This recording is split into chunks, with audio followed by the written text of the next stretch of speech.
At this moment, the chair recognizes, can we quiet it down, please? At this moment, the chair recognizes Councilman Nicholas Nick O'Rourke.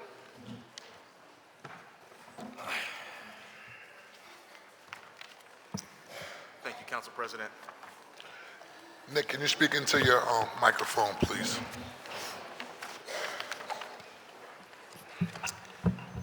Thank you, Council President. Thank you to Mayor Parker's team and members of the administration for joining us today as we do the second half of the first round. Thank you for sharing your vision for Philadelphia. I'm hopeful there's a lot for us to do together to make this city work better for working people. But this morning, I want to talk about Mayor Parker's public safety approach, which makes significant shifts to expand police presence in communities with more officers, increase foot patrols, and mobile surge unit deployments, particularly in Kensington. As someone who cut my teeth in organizing against mass incarceration specifically, I want to remind us of where we've heard the tough on crime rhetoric before. It's the same kind of language and approach deployed during President Johnson's war on crime and President Reagan's and Nixon's war on drugs. And that is something that is always at the top of mind as we begin to shift the conversation around public safety. In Pennsylvania, this rhetoric brought us punitive laws in the 70s and 80s around mandatory minimum sentences and new mechanisms allowing prosecutors to try juveniles as adults. Under this law and order mantra, PA's prison population grew from 7,000 in 1970 to more than 50,000 at our 2012 peak. We're evoking an era where kids were sentenced to life in prison, robbing them of their childhoods until the Supreme Court overturned that practice. Instead of being at home, nurtured by their mothers and kin, kids were removed from their community and isolated behind bars, their lives forever disrupted and their futures fractured as a result of that. To be clear, this has always disproportionately impacted black folk. In Philadelphia jails, black people are detained at a rate 9 times higher than white residents. So with this historical context in mind, can members of the administration explain what investments, if any, are being made to maintain that larger mission to decarcerate Philadelphia? So I'd like to call up Adam Gear, our public safety officer, to talk about that. As he's coming up, you mentioned the war on crime, the war on drugs. As we face persistent issues here in our city, we've been looking at this as also a war on chaos. And so through the organizational realignment that we have across our departments, we're looking to really kind of address that, both with under the leadership of Commissioner Kevin Bethel and also our new Chief Public Safety Officer, Adam Gear. Looks like we have both coming up, so I will get up.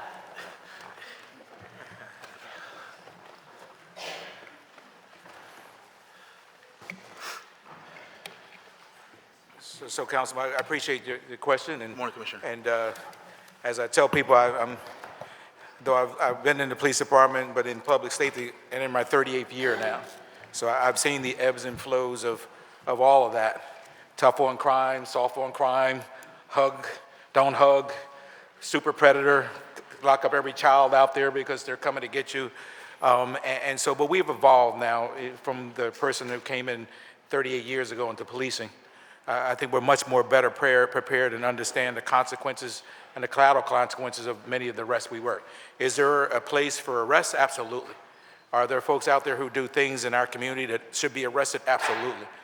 But I'll give you an example. In 2014, we started the school diversion program, where we'll lock up 1,600 kids in a school year, and most of those kids were kids of color.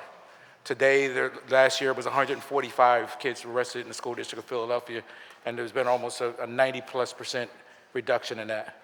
Today, we're more inclined to, with our police-aided diversion, to divert folks for low-level offenses. And so we have much more of a balanced approach.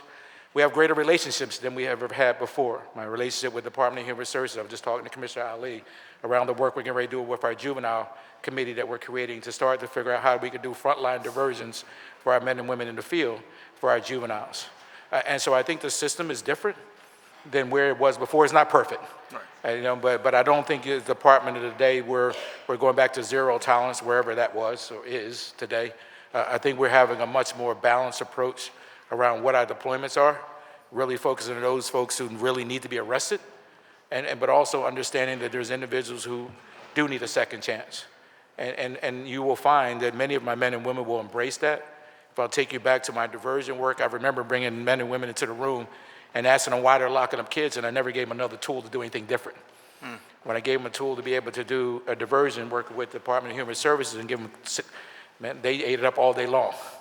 And they divert all day long, and to this day they do that. And so I think we're looking at a myriad of ways, but I will say, in a balanced approach, I do not have time, nor should we have, for those who do harm in our communities to the level that they need to be removed to bring safety to the community that we serve. But I think we now look at it, I look at it from a balanced lens in that approach. And I think if we continue down that path, it's an effective strategy for us. It's never going to be perfect, but I think we're better than we were before. It's encouraging to hear that because as like I said, as folks begin to shift their attention towards addressing public safety, addressing some of the specific issues that folks have grieved about, it seems as if oftentimes we get amnesia about the wider project of the last decade and even more, where folks became aware of the systems and how it disproportionately impacted black folks going into jail and the work that many have done, books that have been written. I've heard a million sermons preached about making sure that when we talk about justice, we're talking about liberty and freedom for folks and not just constantly focusing on that arresting. So I appreciate to hear that balance. You can't hear me? I'm sorry. Further, we know that when we implement more law and order tactics, and I appreciate the change in term, the war and chaos as well, but when we implement more law and order tactics, more people are arrested in jail. Can you speak to the city's jails and their capacity to receive an influx of incarcerated folks at this time and going forward? So I'm actually going to call up Managing Director Teal. Thank you, Commissioner. Okay. It is, I think we had all seen that our prison commissioner yesterday submitted a resignation. There are challenges within our prison system. Oh, sorry. Our prison commissioner had announced their resignation yesterday. There are challenges within our prison system. Managing Director Teal has been working on that because right now the status quo is untenable. Encouraging to hear. Thank you. Council Member, Council President, Adam Teal, Managing Director again, and I do want to acknowledge we have soon-to-be retired Commissioner Carney with us and appreciate her service and her staff.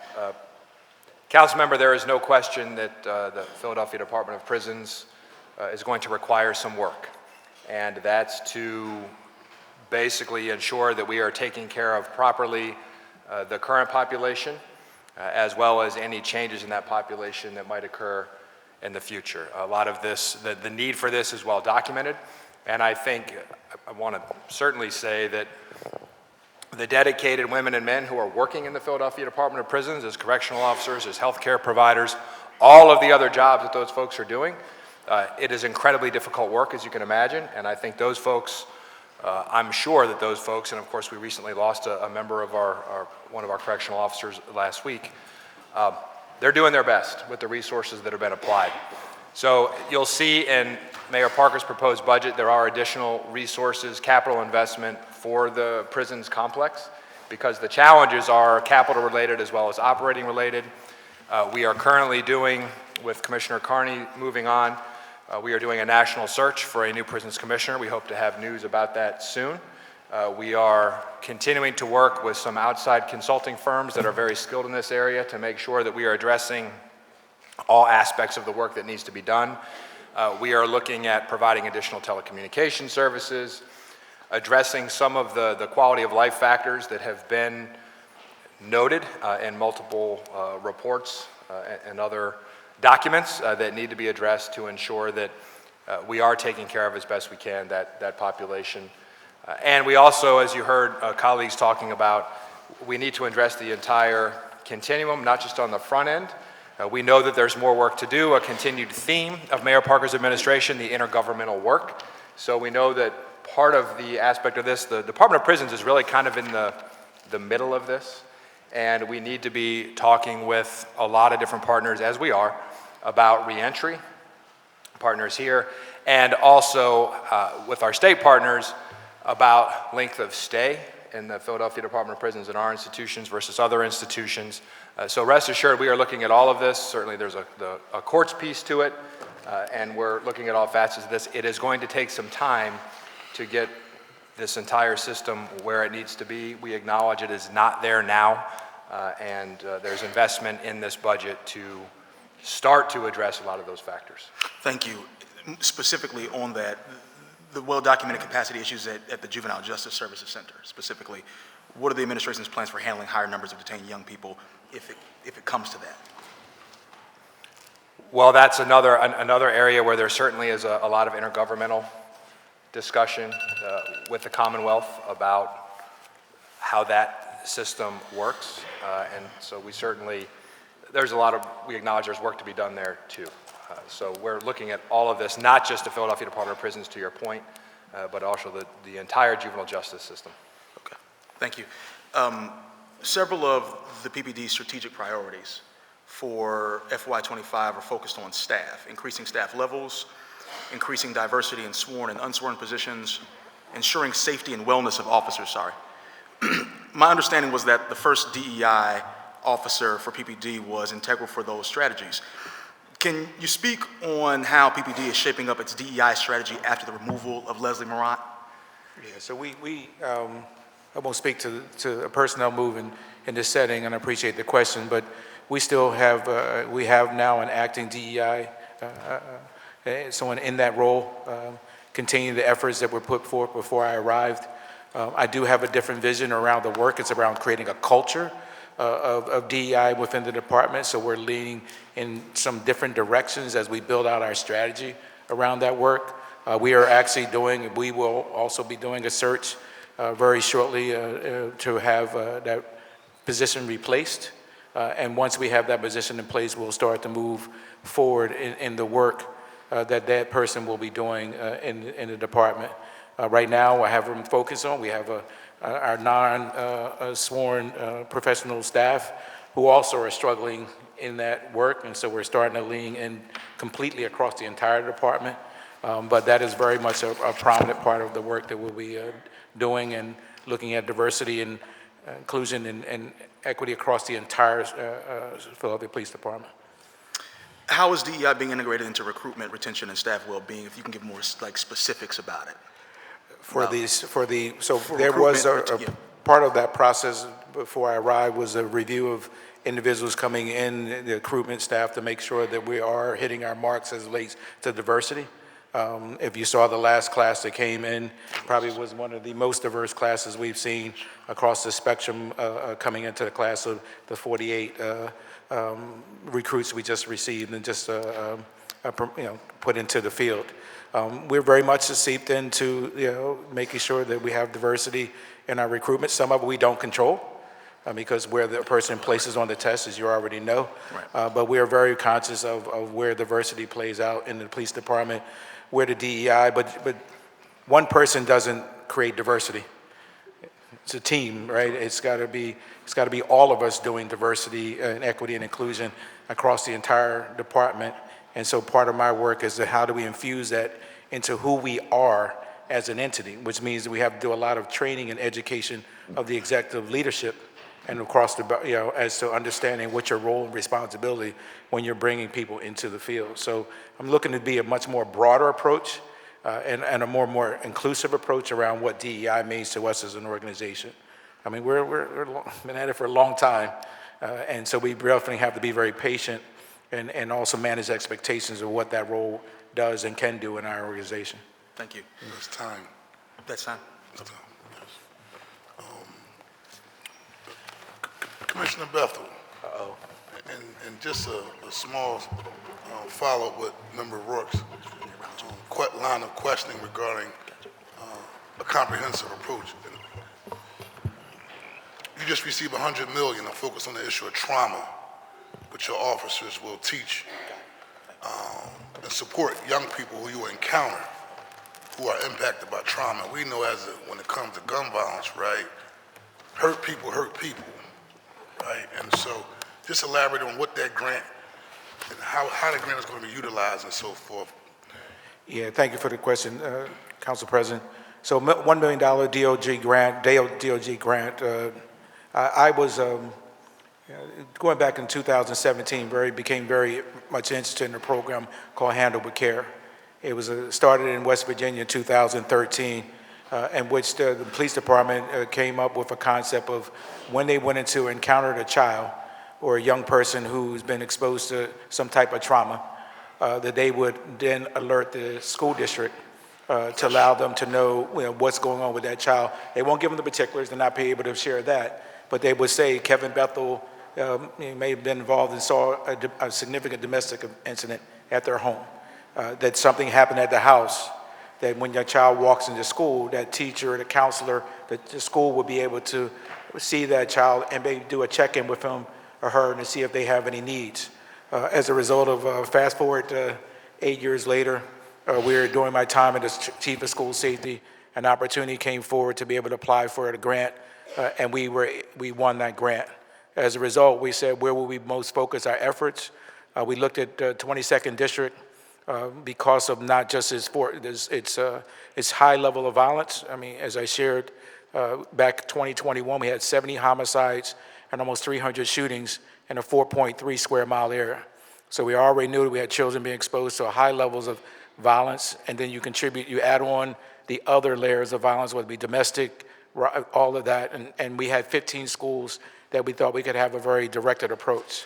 So as a result, we were able to work with the school district, the 22nd District Captain, and the Philadelphia Police Department, and what that will do is provide help and assistance to those young people. We're really, really excited about the program. It's something that I always had a passion to be able to do with my work with young people. To your point, we talked about that in 2008 and 9 when I was a captain in the district and you were working in Peace Not Guns around the trauma in the community and what we can do with it. And we're going to pilot that with the hope that we can take it citywide shortly thereafter.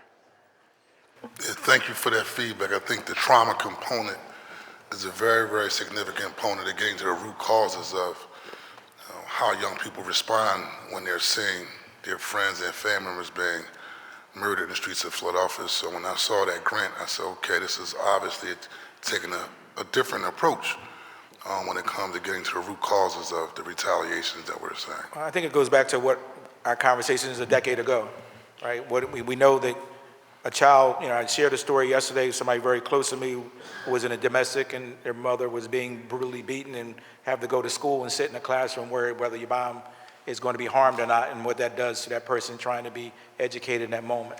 But our young children are exposed to a lot, and if we don't get upstream and start to deal with it, then we wonder why we're in some of these situations. Thank you very much. The chair recognizes Councilmember Ketsi Lozada. Thank you, Council President. First, let me say thank you to the administration for being here this morning, or now this afternoon. And I want to just put on the record my appreciation for your willingness to do something different, right? Triage centers, wellness centers are not something that folks do, and I know that there's a lot of questions about it, but I appreciate your willingness to do something different than what has been done in the past. I also have questions about how it will be operationalized, who's going to manage it, and I know that there is limited information, but if you could share with us just some parts of it, right? And how does the opioid settlement money that we have, how do we use that to support that type of work? So our managing director is coming up, and thank you very much, Councilmember Lozada, for that. To your point, it's something new, it's something different, it's something necessary. We understand and feel and sense the urgency of it. We see the urgency of it every day. We live in those same neighborhoods. Our families are impacted by what's happening. And so that's what's really informing our approach. And so in terms of the meat and more details, I'll turn it over now to our Managing Director, Teal. Councilmember, Council President, Adam Teal, again, the Managing Director. Councilmember, I appreciate that. We simply don't have that level of detail right now because we are getting started on the planning for this, even as we try to, as soon as possible, have a first triage facility that offers some of those kinds of services available. So we just don't have that kind of detail. As far as the funding, we want to make sure that this system that we're talking about building is not dependent on any one particular funding stream. So that's why you see the first part of what we hope will be a capital stack from multiple sources is this $100 million investment. The operating piece of that, the wraparound, is we're continuing to talk with potential providers because, again, we want the experts, the healthcare experts, to be involved with this. That is still somewhat flexible. And to the extent that those, I'll say, community-guided discussions about the settlement dollars, you know, there are rules around those, that plugs in when and where it can. And again, as part of that conversation with multiple groups that are involved in guiding where those monies go. So we really want to make sure that this doesn't become, you know, this needs to be, we think, to build out this type of comprehensive system that we've been talking about. We can't be reliant on grant funding or one-time funding or funding that runs out at any particular point, right? We've all kind of been there, done that, which is why you see Mayor Parker investing city dollars, city capital dollars, city general fund dollars in building this out, because she believes, and we of course emphatically agree, that is what's needed to do something different and truly address this crisis in a long-term sustainable way. I appreciate that, and I don't believe that 100 million is enough, right? Which is why I'm saying, have we considered using that opioid settlement money the best way possible, right? It was identified for us to address the crisis that we have on the ground. Let us take advantage of that funding and add it to whatever it is the administration believes it needs in order to make sure that we are truly having an impact in the way we address the situation on the ground. And then I also wanted to ask, do you believe that you will have one wellness center, 5 wellness centers, 10 wellness centers? And if you're considering more than one, how long do you think it will take you before you get to your goal? Council member, we want to be able to build this system, which is not just about a physical facilities for triage or wellness or anything else. We want to make sure that we build this system so it can scale, and so it can scale to meet the demand. We know that right now, this system we're talking about doesn't even exist in the form that we're talking about. Pieces of it do. So job number one is connecting the pieces that do exist, prioritizing among them, and starting to build out the parts that don't, and build out this additional capacity. Look, I think we all hope that we will build this, people will come, it will grow to the point that it works, and it works for as long as it needs to work. And then I think we all hope that it can start to scale back down as folks are taking advantage of this opportunity for long-term care, treatment, housing, and economic opportunity. And then we don't need to be involved in the same way. And Councilwoman Lozada, I just want to add that in the effort to get these up and running, we are leaving no stone unturned in terms of resources. We're talking to our state and federal partners, whether it be involving Medicare, Medicaid, Social Security, insurance. So we're looking at every avenue for resources to bring these to bear.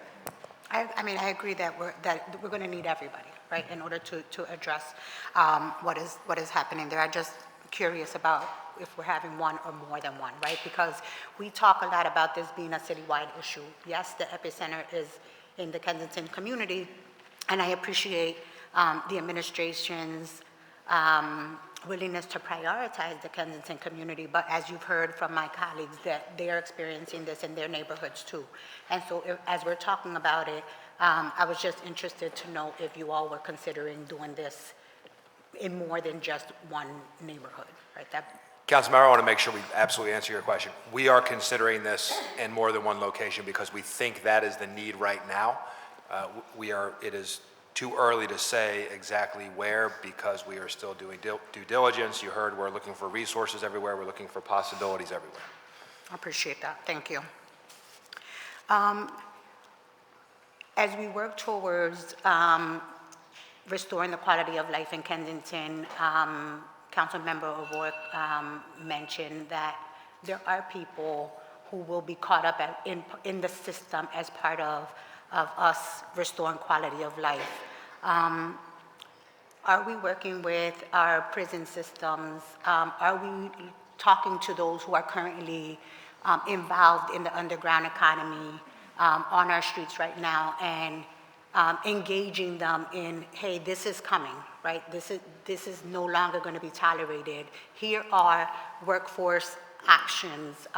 Here is another alternative to this lifestyle. Are we looking to engage them prior to anything happening on the ground?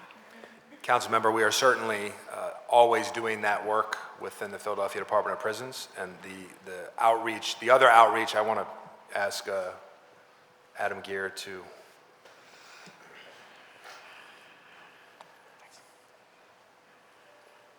Good afternoon again, Councilmember. Yes is the short answer, Councilmember. We have been convening many meetings amongst the city agency leaders and also amongst some of the, frankly, boots on the ground within their agencies who are going to be conducting this work. We are having open dialogues about what the expectation will be, and and that includes prisons, that includes DBH-IDS, that includes Office of Homeless Services. So we have been preparing for this. We are going to, in a very compassionate and thoughtful and intentional way, proceed. As you say, we are going to do something. I think the mayor has laid out this vision that we're just not going to allow people to die slowly in front of us in the street. So we are going to do something, and we are organizing to do that. We have been for the many weeks going to the past, and we will continue to ramp that up as we move towards that. Yeah, I mean, again, I want to make sure that as we do something, that just like we're giving those who are suffering from addiction an option and an opportunity, just like we're restoring the quality of life for the residents and the children of Kensington, that we also recognize that there is an entire economy that is happening in that community. And those men and women have to put food on their table too, right? And while I don't support how they're conducting business or how they're putting food on the table, I also want to make sure that we are responding to what some of their needs are as well, whether it be work, whether it be education, whether it be housing, whether it be mental health support. All of those things, I'd like to make sure that we're considering. And if you are doing that, then I'd like to know how. And I'd also like to know how we can support you from an office standpoint to engage them as well. Whatever we can do, I want to make sure that we're a part of that so that folks don't say we didn't know that something was happening or that it was coming. Councilmember, I think that's a great point. We will look to coordinate with you on that further. I'll say that in that first meeting we had where we brought together these city agency leaders, Commerce was there. I shouted that out in particular because of the great work that Alba Martina is doing, and I've had several conversations with her about how important it is for her to make a connection to my office, right, the Office of Public Safety, and to understand the synergy there and meaningful opportunities for our people. And I get what you're saying, and I want to raise that up, and we will be having those conversations, but we have been as well. Thank you. Thank you. Thank you. The chair recognizes Councilmember Rue Landau. I'm Councilmember. Oh, I'm sorry. I just Chair wanna ask recognizes Councilmember Ketchy-Lozada again. I just want to ask a question about rebuild. I know that we've partnered with some of our CDCs, our smaller CDCs. Many of them have expressed concern about how some of the policies or the practices of rebuild have caused them to lose funding. As we look to reform or restructure rebuild, have we considered working with some of these project users to make them whole? What are some of the changes that are going to be made to ensure that they can continue to be partners on the ground with us without compromising their financial stability? So I'd like to call Aparna Palantino up, our new director for CPO. As she's coming up, I do want to say that we recognize what the gaps are, the constraints, the challenges with rebuild, especially around the project user model. That's one of the reasons why we saw that and we knew that there was a need to create a different structure so that there were no further delays in the process, but also so that we could answer and address issues around project users and ensure that they have the necessary supports to be successful. But Aparna will provide more detail there. Good afternoon, Aparna Palantino, Capital Projects Director. Could you please repeat the question? Sorry. Sure. We've partnered with CDCs, small CDCs in the community around rebuild projects. Many of them have expressed concerns as it relates to policies or practices within the rebuild process, and it has caused them to lose money. What are we doing to make them whole as we move forward and as you guys consider reforming or restructuring the rebuild process in order to keep them being or wanting to be a part of the process?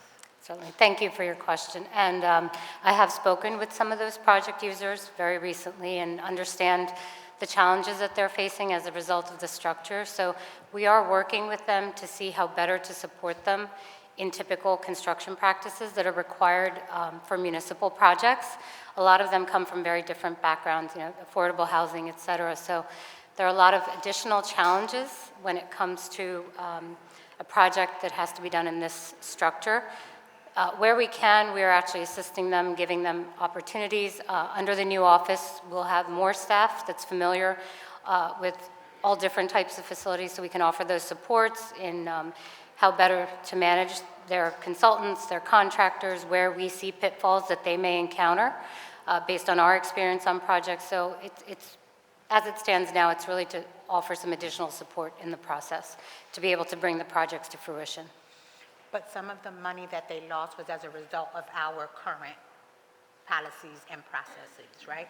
So how do we make them whole before we reform and move forward? Because we are going to depend on them in the future, right? There's not a whole lot of them. We're going to depend on them in the future. So how do we make them whole and keep them wanting to be our partners? We are in conversations with a couple of them to determine how best to be able to relieve their burden with this, whether it's the city takes on some of that responsibility to prevent them from losing additional funding. So we haven't quite come to a resolution. We're still in negotiations with them, but we have begun those conversations. Thank you. I have one more question. The mayor has mentioned wanting to, or having the goal of building 300 new housing opportunities. How do you ensure in districts like mine, as you try to meet or work to meet that goal, how do you work towards ensuring that gentrification and displacement doesn't happen? Yeah, Council Member, thank you for that. And when you and I sat down, one of the things that you had said that was really important for land bank dispensation was ensuring that we have, that we maintain the council members, the district council members' ability to have some say there, to be involved there. And my colleague had said earlier that our mayor was a district council member, still very much carries with her the mindset of a district council member. So because of that, when you and I had sat down, you had set an AMI that you wanted to hit for homes that include city subsidy. And that factors into it, and it's going to be different in different council districts. It's finding ways to work with the CDCs, and you have an awful lot in your district that we've been talking to and we're continuing to talk to figure out ways to keep not just affordable homes that are built that then may be sold at a higher price, but ones that'll be rentals that are insured to be income restricted so that we can create places that are not as easily subjected to gentrification. And then, most importantly, and this is what Mayor Parker has been pushing since she was in City Council, is the ability to repair, to restore, renew things like basic system home repair so that homes that already exist can be rehabbed and are continue to be livable, because the most affordable home is one that already exists. And if a home is livable for somebody in a community, then they have no reason to move. And that texture of the community, the people who live there are able to stay, and you don't have inlets for things like gentrification. One more. You all mentioned the reformation Remember, we like way past that time, so, I can wait till the next round. all right, I got you. Chair recognizes Councilman Rue Landau. Thank you, Council President. Stay in three subject areas for the moment. The first is a budget, the second is triage centers, and the third is housing. So first question is, we're about to see the end of our ARPA money, our American Rescue Plan money. Purportedly have $419 million still. Where are we spending that money? And my understanding is we have to spend it by the end of this year. We have to spend it by the end of this calendar year, that's correct. So we received a total of $1.4 billion in ARPA money, but when we looked at the impact on our revenue of the pandemic, we lost $1.5 billion. So we used a category called revenue replacement, which basically means you use it to make sure that your budget stays balanced. So it was used for a whole variety of things within our budget to keep us in balance. And it was to kind of bridge that gap until our revenues could get back to where they had been, just kind of where they are now. And so are you saying that we're going to spend, how are we spending the remaining $419 million? So it is kind of, it's throughout our budget. It's basically just another revenue source for us since we use it as revenue replacement, and it will all be spent by the end of December. Okay, thanks. I'll go housing first to be efficient. So I am concerned, like Councilmember Gaudier, who's the chair of the Housing Committee, I'm the vice chair, about the fact that we won't be funding rental assistance within 2 years. I also see this as a high priority for the city of Philadelphia. It's a program that's been working hand in hand with eviction diversion. And it doesn't go without cost, right? Back in 2019, had 24,000 evictions in municipal court, which we've reduced significantly, and these programs, including rental assistance, have been highly successful. What is the plan for offsetting the effects of not having rental assistance? I saw that you're keeping homelessness, shelter services, seems like you're keeping that just stable funding. And we all know that if we had a magic wand, we would have all waved it by now to make sure that there is great, safe, decent, affordable housing for everybody in the city of Philadelphia, but there's not. If people don't stay in their current rental homes, many of them will be homeless, and there will be a higher demand on our shelter system. So what's the plan in there if rental assistance is not funded? Yeah, Councilmember, thank you for that, and you and I have talked about this and similar things a lot, and I recognize your leadership going back to your time before being on City Council about this. While one program is going to be sunsetting with the 2-year program, it does not mean that there won't be any rental assistance. And in my exchange with Councilmember Gauthier, I pointed out PEP, right to counsel, and we're continuing to fund opportunities for low-income apartment rentals, and that's part of the 30,000 units of housing program. So it is not something that we're ignoring. We're shifting resources a little bit, and as I said earlier, we're going to continue to analyze and see and make sure that things are working as they should. I love PEP, I love right to counsel, but as somebody who did this work for years, it means you have a lawyer in your eviction case that is filed against you. It does not mean that if you went through a hardship or something tragic happened in your life, that you're suddenly going to have the money that you need to stay in your housing. So I would strongly recommend, I would love to keep up this conversation so we can make sure that this extremely important emergency fund receive some funding. Thank you, I look Councilmember. forward to I that. look forward to continuing the conversation. Thank you. And I'd love to talk about triage centers too. I, along with my colleagues, look forward to getting some more information about both the triage centers and the opioid settlement money and how this can all go hand in hand. Commissioner Beth, well, I forgot to start by thanking all of you. I am excited for the new day. I know we're running late on time, which is why I was being efficient, but thank you all so much. I do love this new day that we have, everybody looking towards making Philadelphia better for all of us. Commissioner Bethel said in a news article that there would be the beginning of communication and enforcement in Kensington starting not long after the mayor's 100th day, which is April 10th. And I'm curious if any bit of a triage center would be up and running by that time. Councilmember Adam Teal again, Managing Director. When you've heard me talking about the short-term, trying to phase in and make sure that we have something available, I guess that we're all sort of calling a triage center right now, as soon as possible. We know that that is linked to the broader strategies because we're talking all the time with Commissioner Bethel and our Chief Public Safety Director, Adam Geer, about that. And I think the fact that those are linked is an absolute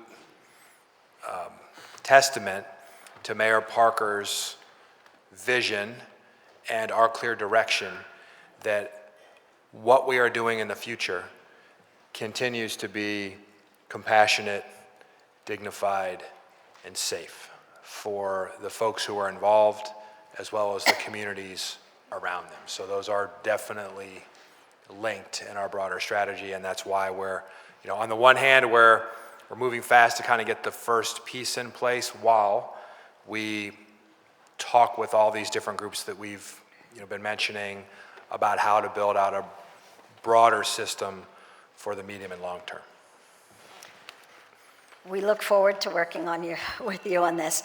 Last thing, just a comment, because I've talked to people in the administration about it, is there are groups of people who are working to get Hahnemann Hospital to be not only housing, but also a treatment facility so that you can keep graduating up to other floors after you've got your medical treatment, go through withdrawal, and get towards transitional housing. So love to put everything on the table as we all work to make Philadelphia the best place we can be. Thank you. Thank you. The chair recognizes Councilmember Jeffrey J. Young. Thank you, Mr. President. I have a few questions on a variety of topics. First, it's noted that we have a lower than expected growth in the city.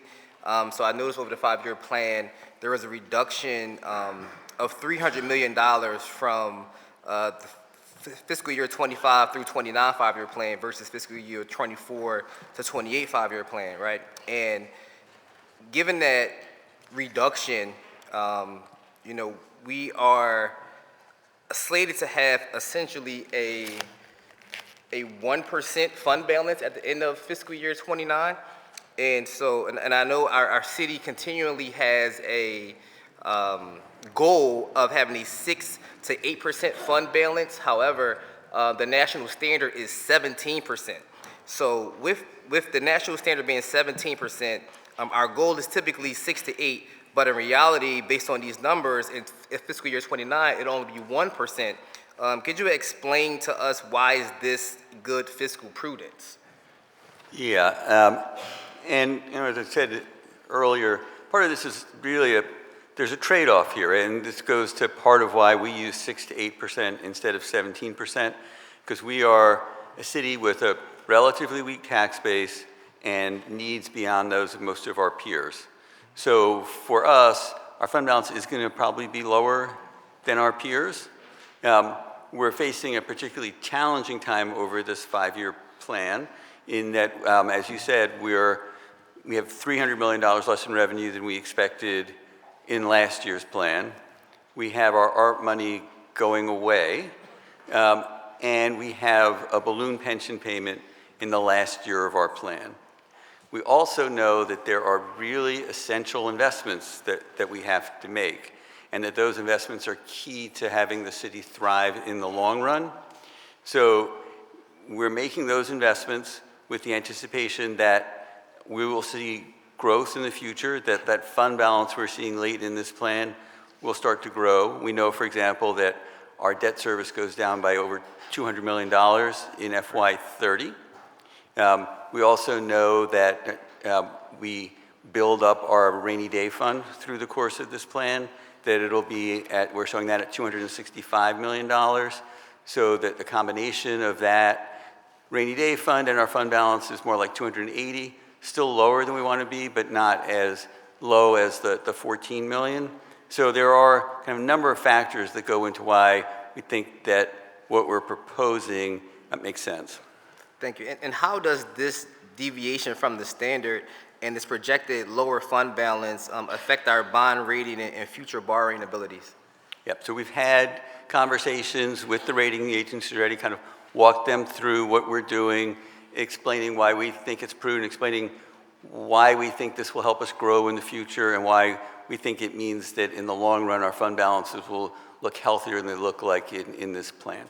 So you've explained it to them, but what was their answer, right? What did they say? They listen. They think that over time we have built up credibility because we've done what we said we're going to do.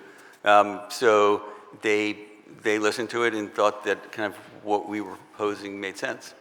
And I asked that those line of questioning because the administration is asking us essentially right now to write them a $100 million blank check regarding the triage centers, right? Because there are no details essentially associated with this particular program.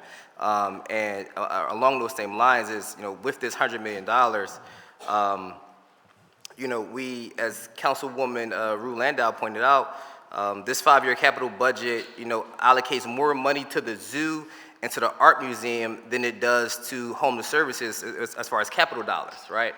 And so, how many more beds would this $100 million create, if granted? So our investment in the Office of Homeless Services is really on the operating side. So all those facilities that we don't own. So you'll see that in FY25, we're asking for $16 million in additional funding in OHS, which is more than the zoo gets in capital funding over our whole 5-year plan. But that's for operating dollars, correct? That's correct. Yeah, so not capital. So again, I'm talking about capital dollars where we're actually having facilities to place people in. Right. Not just, folks, not just creating jobs for people to have to implement programs, but we need actual beds, actual facilities, so folks can lay their head at night. Yeah, most of our beds are actually not in facilities we own. That's why you see that the investment on the operating side rather than the capital side. We can't make capital investments into facilities we don't own. But again, we can purchase facilities, we can purchase buildings, we can do these things to acquire more real estate for those types of programs. And so again, for me, if we are allotting, $14.5 million over the next 5 years to the zoo and the art museum respectively, right, then I believe that we should be at least allocating that same amount to the Office of Homeless Services to purchase real estate in this city. I'm going to hand it over to Manager Anderson, but I just want to make the point again, we're investing much, much more in the Office of Homeless Services in this plan than we are in either the zoo or the art museum. Right, and I understand the investment, but I'm talking about actual facilities that folks can go into and have a place to stay. Councilmember Adam Teal, Managing Director again, and amen. That is exactly the goal of that $100 million initial investment in long-term care, treatment, and housing through triage, wellness, short, medium, and long-term. So we expect, again, I don't know how many more ways to agree. Absolutely, we know that we need additional capacity. The question about how much that $100 million buys, how many beds, That is an open question because, again, as we see that $100 million, as bold as it is, as big as it is for the city of Philadelphia, we know that we're going to need more, and you've heard all the efforts here that colleagues, as we look intergovernmentally, we look at the philanthropic communities, we certainly look to council to help us with that initial investment. We emphatically agree that we need more. So just from your own, budget briefing, just over 80% of the people served by the Office of Homeless Services were people of color, right? And, it says here, the causes of homelessness are diverse and related to systemic and structural racism, right? So I'm trying to figure out if this is a priority of the administration.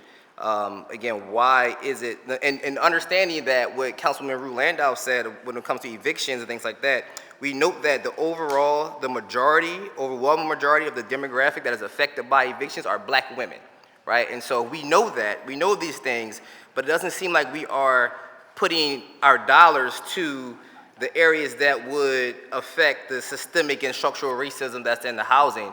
And again, I'm just trying to get a little bit more detail before I can agree to sign off on a $100 million blank check for triage and wellness, where we have no idea at the moment, what that looks like, where it goes to, what it gets us. And so I'm just a little hesitant on on that number, on that figure at the moment. So do you plan on, or does the administration plan on having the details worked out before the conclusion of this budget process? Council member, the short answer to what that $100 million buys is beds.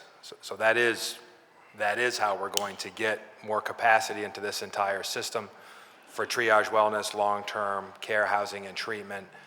Not just for folks who are experiencing substance use disorder, but for all the folks who need those supports who are in the city of Philadelphia. So how many beds, again, depends on the amount of funding, and the timeline for these, obviously, as you understand, and everybody here has talked about, these can be extremely complicated projects and programs. We have a lot of people, as you've heard, who are working on it. So how much detail we have available depends on kind of the trajectory of all these different possibilities, and ultimately depends on the amount of funding that we can count on in terms of initial seed funding, which is what this $100 million is proposed to do, plus what we're able to assemble from other sources. Thank you. And one more question, Mr. President. This was along the lines of the $10 million for new investment in workforce development. So, Councilwoman Gautier had a hearing yesterday with the life sciences, and they essentially told us that our schools aren't producing enough candidates to fill those jobs, right? Basically, they said our kids don't know math, our kids can't read and communicate, essentially. So, in this proposal, Ms. Harris mentioned that some of the jobs, some of this money will only go to organizations that are, or companies that are committed to hiring folks, right? And so knowing that our schools aren't producing the quality of candidates that some of these companies are looking for, and then how do we plan to implement this $10 million if those companies don't even want to hire our residents and our students in the first place? Like, is there other ways of looking to make that same $10 million investment, maybe providing grants to those organizations to hire the folks, to train the folks, something, right? Because if we're only giving it to organizations that can guarantee a job at the end, when ultimately if you go through this training program, you still might not have the skills and abilities to get that job, then I think that's just throwing bad money after bad money. Yeah, Council Member, thank you for that. And forgive me, I did not see the hearing yesterday, so I can't speak to the specifics there. But this in no way is giving or throwing away money. What we're talking about doing is working with already existing programs that have partnerships, whether it's an organization like Wistar or maybe something directly from an existing life sciences company, where they come in and they do the training to get people up to the point where if they need a certification, they're able to get that certification, and they are able to walk into that job. So I'm going to ask Dr. Carrera to come up and speak a little bit about some of the job skill training that we're going to be doing in the school district. But I want to be very clear that this is not, we're not asking companies to come here and just say, choose from the talent pool that exists, but instead we're saying we're going to work together to grow and train that talent pool so that they're ready not for ambiguous jobs, they are ready to slot into an existing job that already exists, that needs somebody. Oftentimes when we're talking about biotech and life sciences, a job that's a union job with a pension and health care, and many times equity in the company that they're working for people who are cleaning the clean rooms and doing low to moderate skilled jobs that can be trained in a number of months, as well as people who are earning while they learn while they're there. So this will be funding an entire pipeline, but there's another part to your question, and that is, how do our schools prepare our students to be able to enter this workforce, to be able to enter the job training programs? And that's why I asked Dr. Carrera to come up and answer that piece. Thank you, and that's a great question, Councilman. I think you heard me say I was a high school principal in Kensington where 2/3 of my students were reading below grade level. And so this is... In Strawberry Mansion, it's probably about 80%, so probably a little bit higher. Yeah, but I understand completely what it is when you have a 9th grader that comes in reading at a 3rd grade level, and the importance to accelerate that student and get that student to where they need to be so that they can go into the workforce.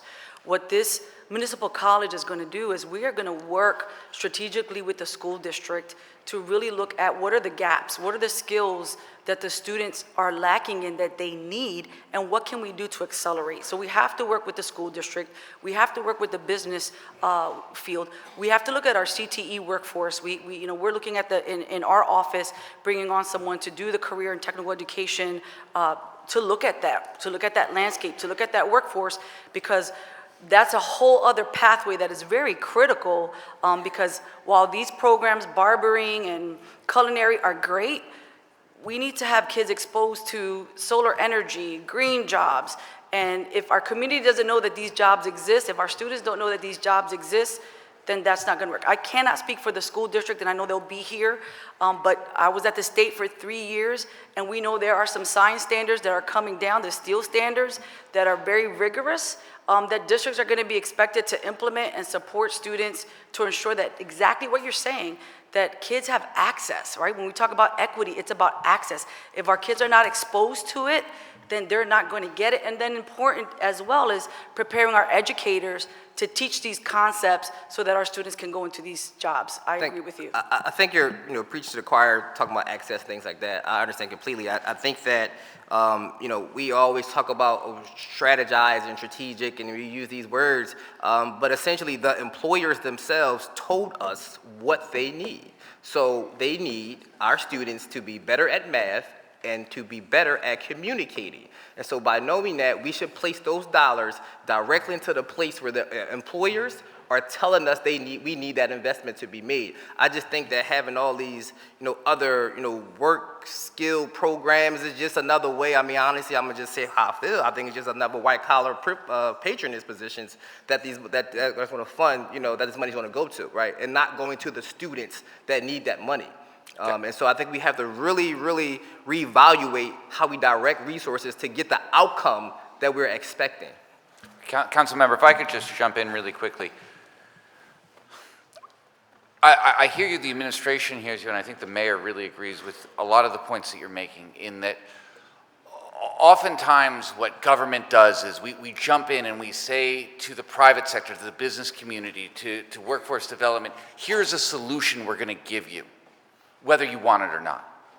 And that's why, under Mayor Parker's leadership, we will be convening business roundtables, a business roundtable, to hear directly from employers and the business community and have them brought into this phase where we're legislating, where we're talking about policy, so that they can be part of the process and say and address exactly what you're saying. Well, we do all this training, we do all these skills initiatives, and at the end of the day, there's no job at the end of it. The kids don't have anything to do, and it's just this hamster wheel of train and train and train from high school to post-high school, into adulthood, into parenthood. And we're here to break that cycle, because we're gonna have the employers who are hungry for people to come and work. The life sciences industry, when we talk to them, They say we're growing, and the only inhibiting factor is not the PhDs, because the PhDs will come from anywhere in the world if the jobs are here. But it's that low to low mid-level that we really need to fill. So having life sciences and biotech at the table, having industries at the table, having the labor unions at the table who will be representing a lot of these workers, that's the vision of the Mayor's Business Roundtable. That's what we're trying to do, to go into these training programs. Yeah, I understand that. I've been around for a long time in city government, and I've seen so many roundtables, so many policy groups and task force and all that put together. The data is there. I think we're overcomplicating something I think is very simple, right? It's literally math and reading comprehension, right? To get into the unions, the building trades union, you need to know math and reading comprehension, right? So I really think if we focus in on that, then I think everything else will just fall in place, and we'll be able to have the workforce that those industries need, that they can then train themselves to be specific for their industry, for their job, but we need to cover the basics of math and reading comprehension and communication skills. Thank you, Mr. President. Thank you. So now we will officially go into the second round. Oh, you didn't? You gotta press your button, sir. It's not up there. Councilman Jim Harity. It is red? Yeah. It's red. It's not on the screen. I defer to I know you love me. I It's defer okay. from the gentleman from Kensington. Go ahead, my brother. My brother, I'm going to be short anyway. I only really have one question, but I do have a statement first. I heard one of my colleagues earlier speak that forced treatment does not work. I would love to see where those numbers are coming from, because from my learned, lived life experience, most of us in recovery were forced there one way or another, whether it was through our families, through a doctor, or through the court system. We have a lot of sayings in recovery, one of which is a power greater than ourselves is what helped us get recovery.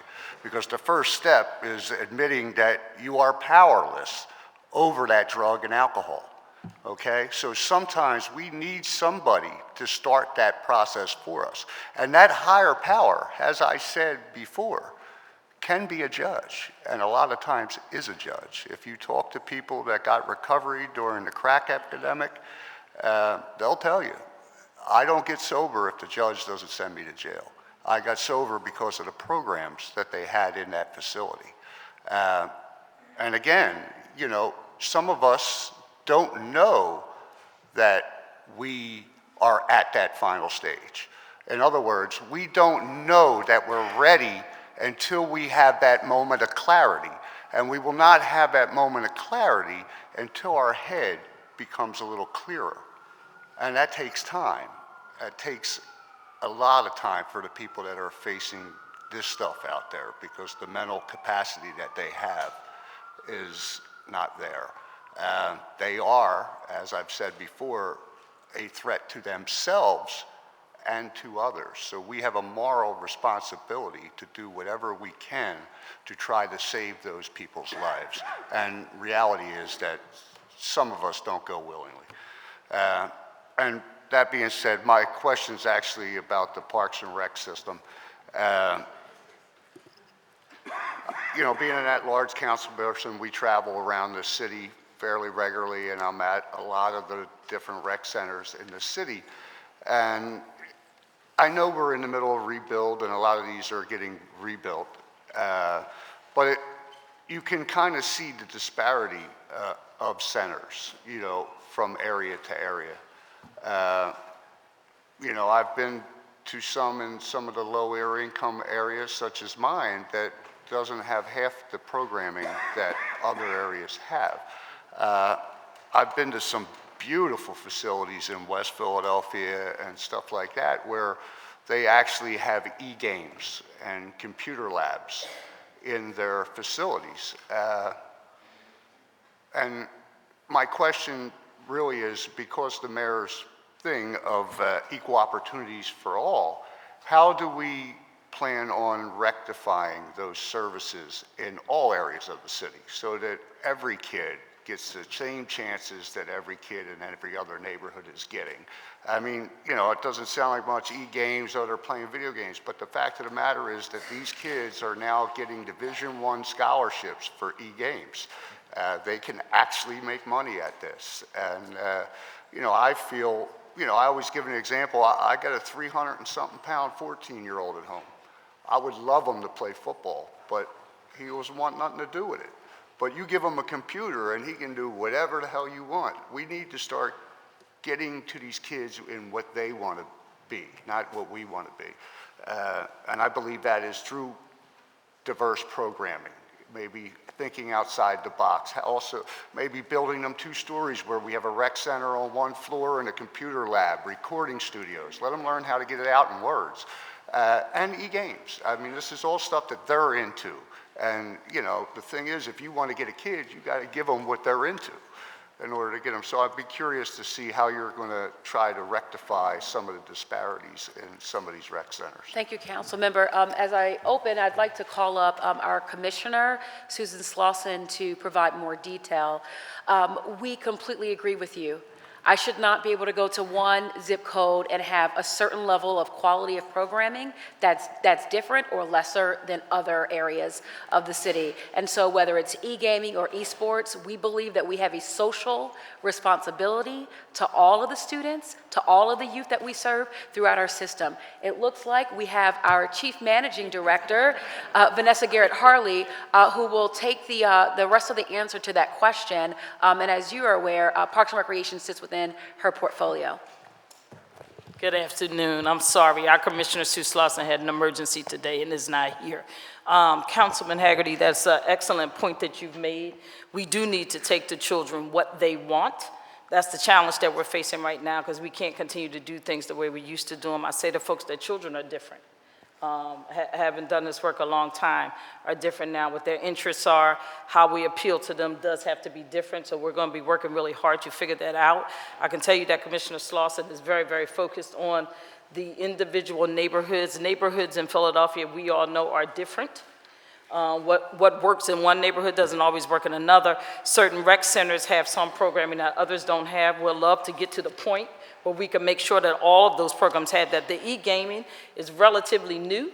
I would say within the last few years we did it. I'm looking at my friend Councilman Thomas, who we have talked a lot about e-gaming. And in fact, I think we partnered with you a little bit. Last year he gave I call it a symposium, I'm not sure what he called it, on e-gaming, where we brought in kids from all over. So that is something that we're very focused on and trying to partner with. We did have some sponsorship for the few places that we have it in the city. We don't have it in many rec centers, but are certainly looking to put it in more rec centers. But as you said, we're trying to get to the point where there are equitable services all over the place. We do recognize, though, that certain neighborhoods, and if you talk to, we have community councils at all the rec centers, and those community councils kind of help guide us with what that community wants. You know, there's some that have ice rinks, there's some that have more basketball courts. It depends on what the community and that council have let us to know what they want, but we will definitely be looking at doing different programming so that we can continue to entice our kids to come into safe spaces.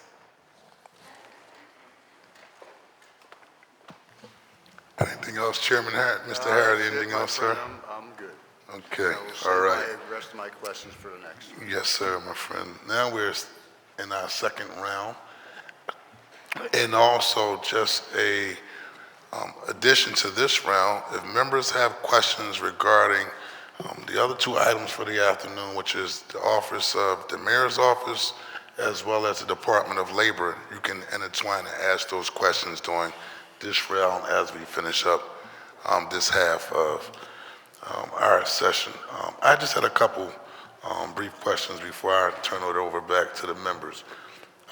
In terms of housing production, I know I'm excited about the goal of focusing on 30,000 units here in the city of Philadelphia. So one, I want to start off by saying, good job with creating the Philadelphia Home Appraisal Bias Task Force. Right? I held a hearing regarding redlining here in the city of Philadelphia, and we know that redlining played a major role in why some of our neighborhoods are in the conditions that they're in today, right? So we're talking about addressing historical and institutional and structural racism. So I do thank the administration for coming up with this task force. And also, soon we will have an appraisal that's going to become assessments, of the properties for 2025 as well. So can you give me an idea of the timeline of operations for when the task force will start their work? Two, we talked about housing preservation in Tiffany's testimony, and I want to know the level of investment for FY25 for basic systems repair, the restore, repair, renew, and built to last. Built to last is under Philadelphia Energy Authority. So for FY25, our level of investment in making sure we're repairing individuals' homes so they don't become homeless in the first place, the senior don't have to make a decision, do they get their prescription drug or keep a roof over top of their head. And so that's my question regarding housing production as well. And also, does PHA play a role in a strategy toward accomplishing the 30,000 units? Council President, thank you for that question. I'm going to ask Rob Dubois to come up and answer the specific funding questions. I'm going to kind of try to separate these. First, PHA is absolutely involved. We have a Planning and Development Advisory Board that includes Kelvin Jeremiah. We also talked to... Excuse me, what kind of board? Say again. Just a Planning and Development Advisory, not board, I'm sorry, I shouldn't have used the word board, but a Planning and Development Advisory Group that includes Kelvin Jeremiah. And we've also talked with him to some of the I'm blanking on the name for it, but the resident advocates from some of the different areas. And I want to be clear that the Home Appraisal Task Force, and I just want to make sure that I'm understanding your question correctly, is to look at independent home appraisal when people are selling their homes that's not OPA. So I just want to make sure that I'm understanding the question correctly. So that right now is coming together. It will be part of the major announcement that the mayor makes at the end of her 100 days on April 11th. So that's coming together. We have a whole lot of recommendations. There is staffing positions within this budget to help ensure that that goes well. And this is, as you may know, a process that was started back when Mayor Parker was Councilmember Parker, including the Reinvestment Fund, TRF. The work has included, has kept on going. And a lot of the other folks in the advocacy space there, including CLS, have been involved with that. If I've answered that question, I'll turn it over to Rob Dubois on the funding question. And we will get back to you in writing with the funding levels for those programs. For those three? Yep, yeah. Okay, and that's built to last, basic systems repair, and repair, restore, renew. Yep. Okay, all right. I want to talk about the investment in workforce development. One, what is the FY25 investment for summer jobs for our young people? I'm just a firm advocate that as many young people as possible as a strategy to address gun violence is a way to get young people involved in something positive by every young person in the city of Philadelphia to have a summer job if they're seeking one. I'm a living witness and a testament to your work, and I commend you on everything that you've done thus far with that. As our Chief Managing Director comes back up, Vanessa Garrett-Hartley, to talk about the details of our summer work program, I want to say that we recently made an announcement about career-connected learning, and so with regards to summer employment, changes and enhancements that we're making to that program, and so our Chief Deputy Managing Director can provide more information on that. Hello, Council President.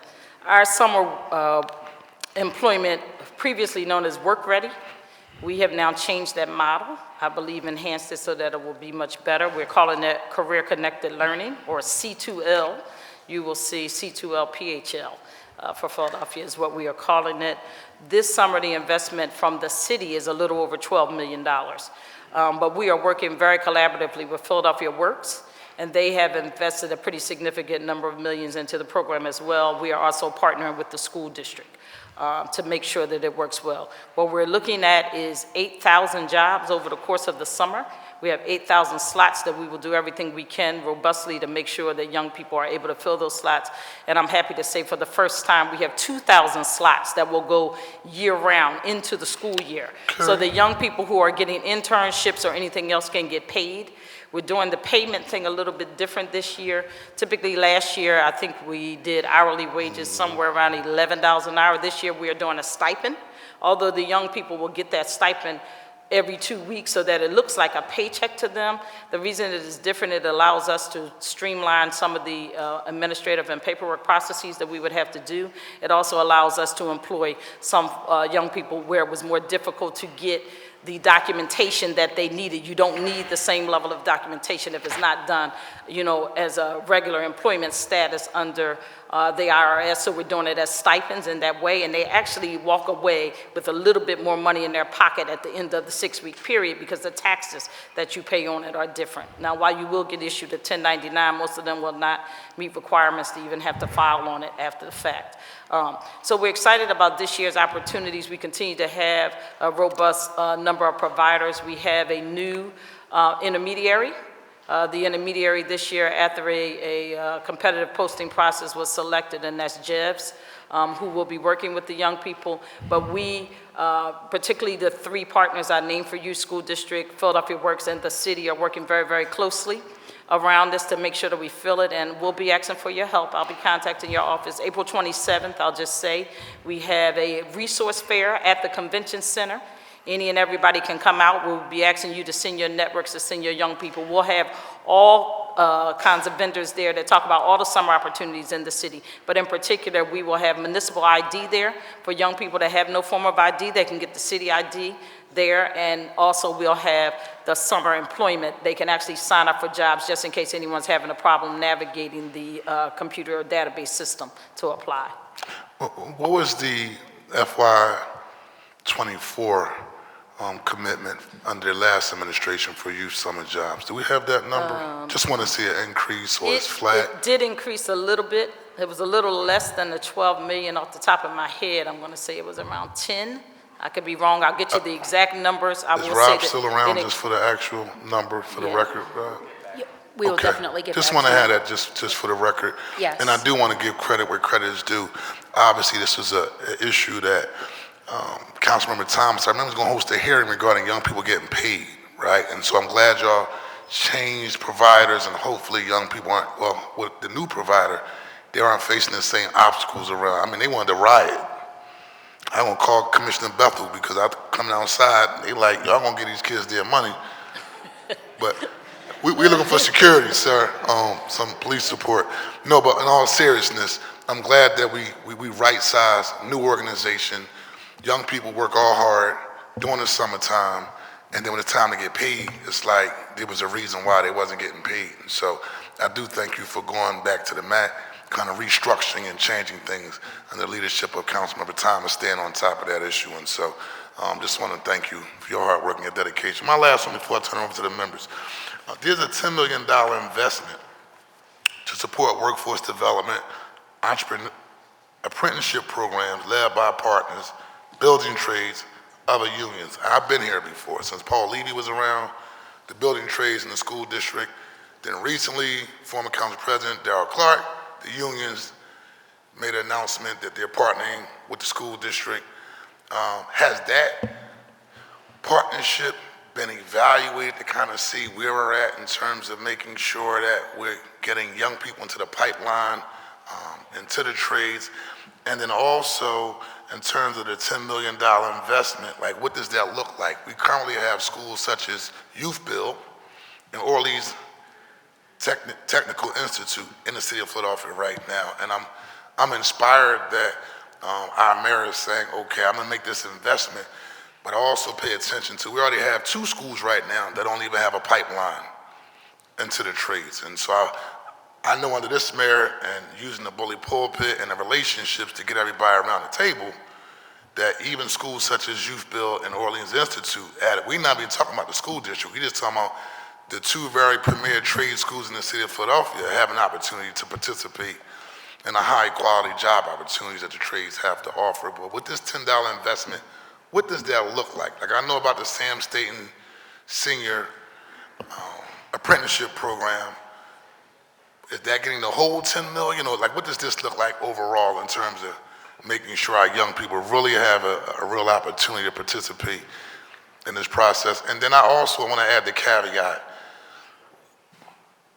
with the project labor agreements that we do as a city to make sure that we're doing union jobs, prevailing wage, right? How does that play a role as well in the pipeline to make sure young people and people in general have an opportunity to participate through this $10 million investment in apprenticeship programs? Yeah, Council President, thank you for that. The short answer is this is very much a work in progress.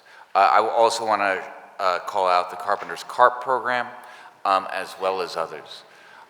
One of the things that you've heard Mayor Parker talk about, though, and we haven't really had a chance to talk about this, although it touches on what Councilmember Thomas was saying earlier, is that one of the things that we're going to be start talking about doing as we start talking about in partnership with the school district, building new buildings, repairing and remediating buildings that are there, is there's going to be in capital projects, in PLAs, an awful lot of expansion and need for apprentices as well as other skilled trades. So when you're talking specifically about the building trades, working to find the need that's specific and factoring that in there. What Mayor Parker says, especially around the school district, is that we are having one generation build the institutions for the next. And that is something that's incredibly important. The specifics we don't have together yet, but we will get that to you as it comes a little bit closer into focus. But that's how we're thinking about that. I just want to ask the question, timeline for like fleshing it out, is because the 10 million up front before the plan is actually fleshed out, and so that would be helpful, and we're supportive of the concept and the spirit of it, but that's just something we would like to see as we go through this process so we can answer questions. Even when our constituents call us and say, hey, we heard about this great announcement, we're going to get the young people involved in the trades, and then so you know, we get the phone call saying, hey, I want to be involved, how can I participate? And we want to be able to say, hey, here's what it looks like, and here's how we're going to be able to be supportive of your efforts. But I also want to echo the sentiments of my colleague, Council Member Jeffrey J. Young, and from doing this work for a while, to take in consideration on the preparation, a pre-apprenticeship program, not the apprenticeship program, but investing in a program to make sure our young people are up to par when it comes to the reading and the math, so then when they get to the apprenticeship program, there's no excuses why they can actually participate.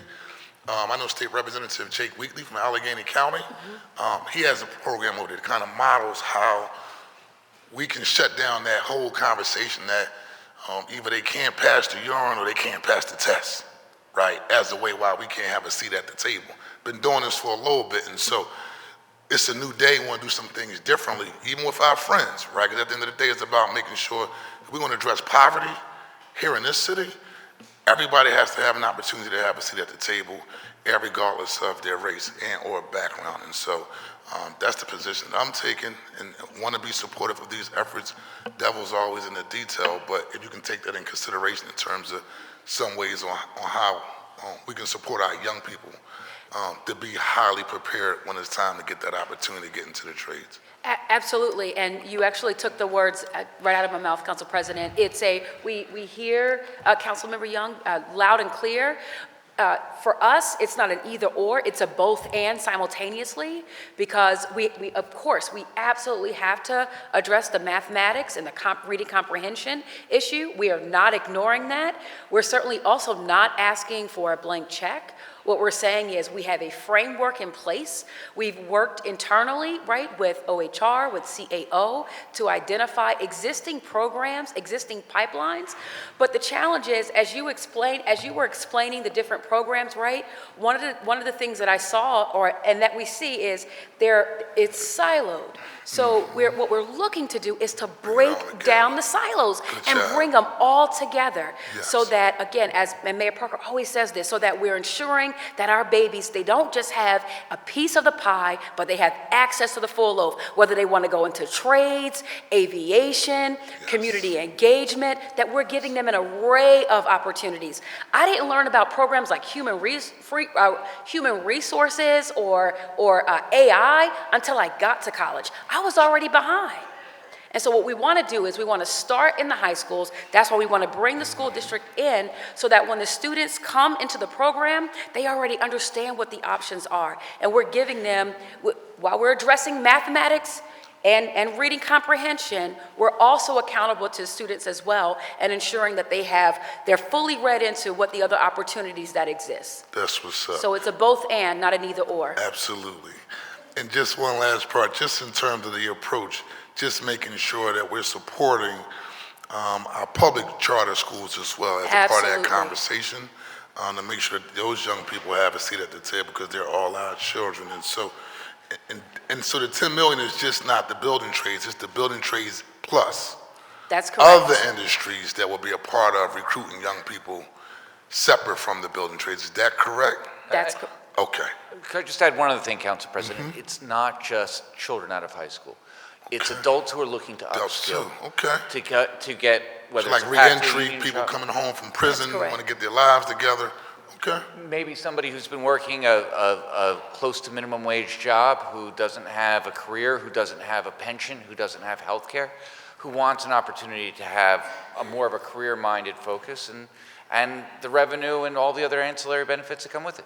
Like that. And so 3 million of that will go to ensure that we're not increasing the tuition costs for students. The 7 million will be to stand up the framework that we have in place and that we're growing as the days go. That's what's up. Thank you. Great response too. That's what's up. I like that. I like that. At this time, the chair recognizes Councilman Isaiah Thomas. I'd like to, Council President. Good afternoon, everybody. I want to take a moment first to, and I didn't plan this, but brainstorming during lunch and listening to some of the comments and questions. I'm only in my second term on City Council, and I remember my first budget, and I just want to take a moment to commend the new council members, Council President, Councilmember Young, Councilmember Nina Ahmad, Councilmember Rolando Bahami, Council Pastor Dick. You guys asked phenomenal questions that really, and I'm looking at Councilmember Jones, who was like actively listening with me. You guys have asked some amazing questions, and it's an honor and a pleasure to work with you. Back to business.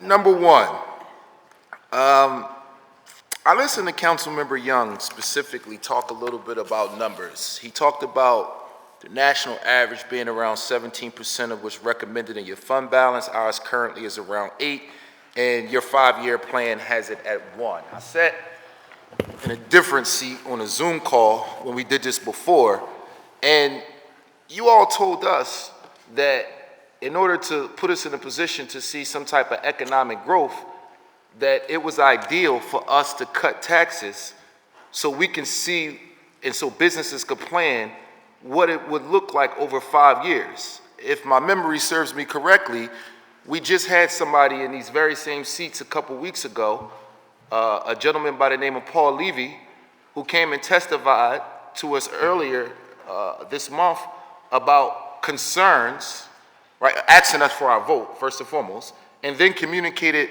specific concerns based on questions that we had around revenue projections in the city of Philadelphia. Now, as I'm sitting and listening to the responses to the question, while simultaneously reading your budget proposal, I think I'm getting a conflicting message. So on the one hand, last year, you told us that in order for revenue growth to continue and for businesses to be able to plan what their bottom dollar would look like over the next 5 years, it was important that we cut taxes. You also put somebody in front of us last week that told us that the revenue projections for center city buildings will be dropping so significantly that we could see a huge loss in real estate taxes if we do not do something to bring businesses back to the city of Philadelphia, specifically to fill our center city businesses. With all due respect, without talking about anything clean, green, or public safety, how are we bringing businesses back to the city of Philadelphia over the next couple years if we do not plan to cut any taxes? So there are multiple ways to invest in bringing businesses back. One of the things that the mayor heard when she was on the campaign trail is people aren't coming back because they don't feel safe.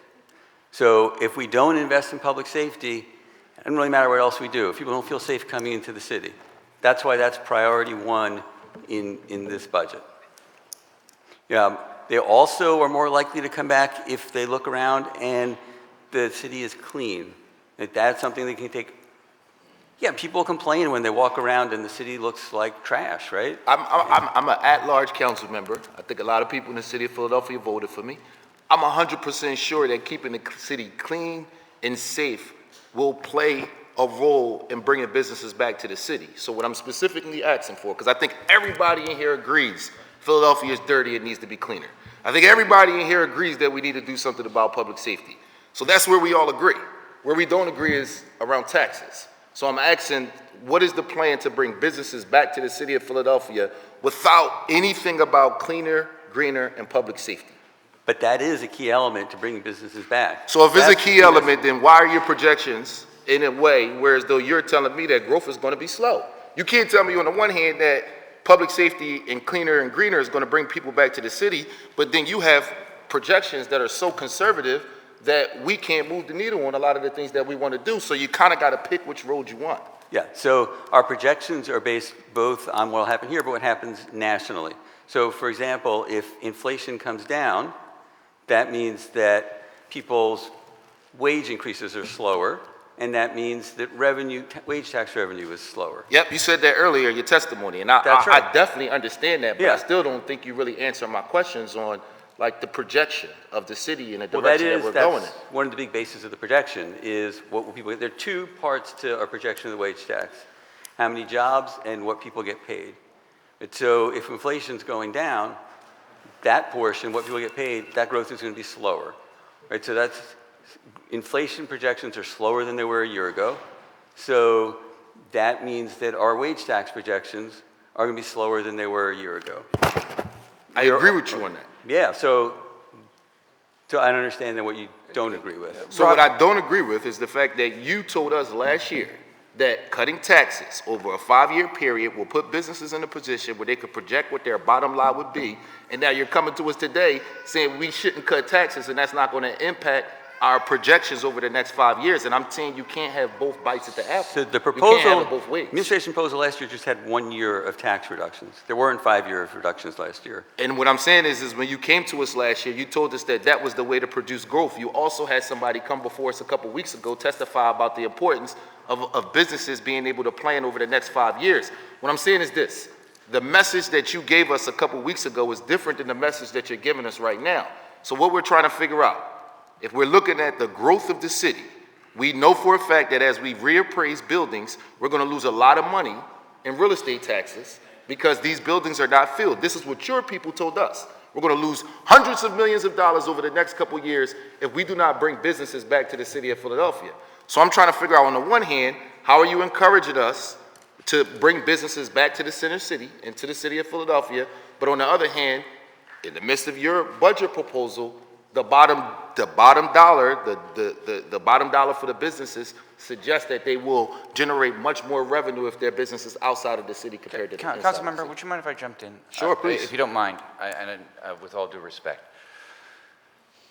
The priorities of this administration are different from the priorities of the last administration.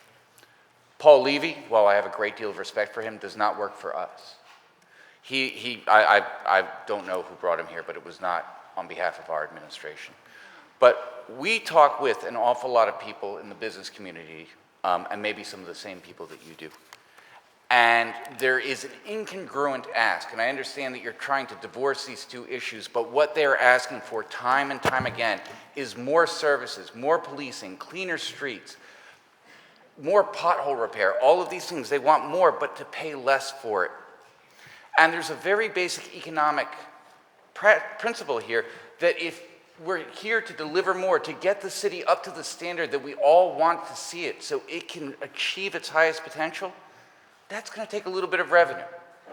And if we can get there, if we can have the ability to get there with the revenue that we have right now without raising taxes, then we can do an awful lot of good, and we can deliver more services and keep the revenue at the level that it is, so that we're not asking anybody to pay more, but we're not quite at the period of paying less. And Mayor Parker, and on City Council, and as a candidate, has voted for tax reduction, the BERT and income. She has said as a candidate that she would like to see it reduced. Because it's not FY25 doesn't mean it's not never. But we do have an awful lot that we need to do this year. I was just in a meeting last week with who we call Maverick, Commissioner Bethel, and business owners, that's the Maverick.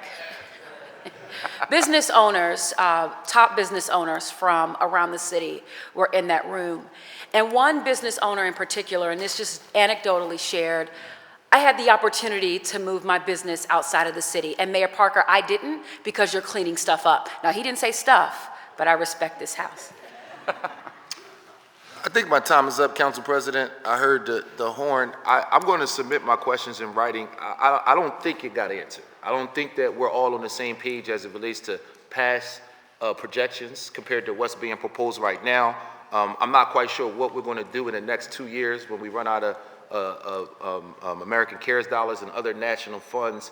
If our buildings aren't filled, Mr. Levy was definitely sent as a confirmation vote. So I'm not saying he was here on behalf of the administration, right, or behalf of Mayor Parker, but I'm saying that it was something that City Council was asked to approve based on his expertise. Council President, I do have a lot more questions, and I got stuck on just this one question this round because I think that we have a difference in opinion on how we see this particular issue. So if it's okay, thank you. I would like to just do one more question. So before I close out and prepare for the next round, one of the things that you're talking significantly about as it relates to what you want money for is hiring of staff, city services, things like that. Myself and Councilmember Gilmore Richardson, one of the things we asked the last administration for was a better job of marketing. And this was something that our former council president was adamant about, especially when it came to jobs within the police department, being police officers and trying to get Philly residents to take city jobs. I understand that you have the municipal university, and I think that's a phenomenal idea for city jobs. But listening to some of what other council members talking about, especially Councilmember Gaudier, who talks a lot about the growing biotech field, we know that CHOP Hospital recently adopted Mastery Charter School to be able to create a pipeline so when young people graduate from a Mastery school, they can go directly to CHOP into the workforce. So I want us to look at the issues that we have around hiring and hiring staff. What are we doing specifically in the HR department to market the jobs to Black and brown Philadelphians, these city jobs? How do we see the municipal university being a part of Black and brown young people getting those jobs? And what is the future, similar to what Councilmember Ahmad asked earlier, around public-private partnerships, specifically looking at the growing biotech industry and their appetite to adopt more high schools? We see it one model with the charter school, but is there an appetite to see a similar public-private partnership with our comprehensive neighborhood schools, specifically looking at the Office of Strategic Partnerships? Would you mind repeating your question?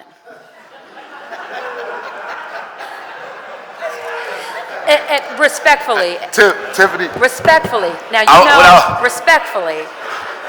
I will call up our our CAO, look, and so, you just drop bars, I'm sorry. as they say. And so respectfully, would you mind? It's all good. So my staff have a rule. They say if you can't repeat your question, you shouldn't ask your question.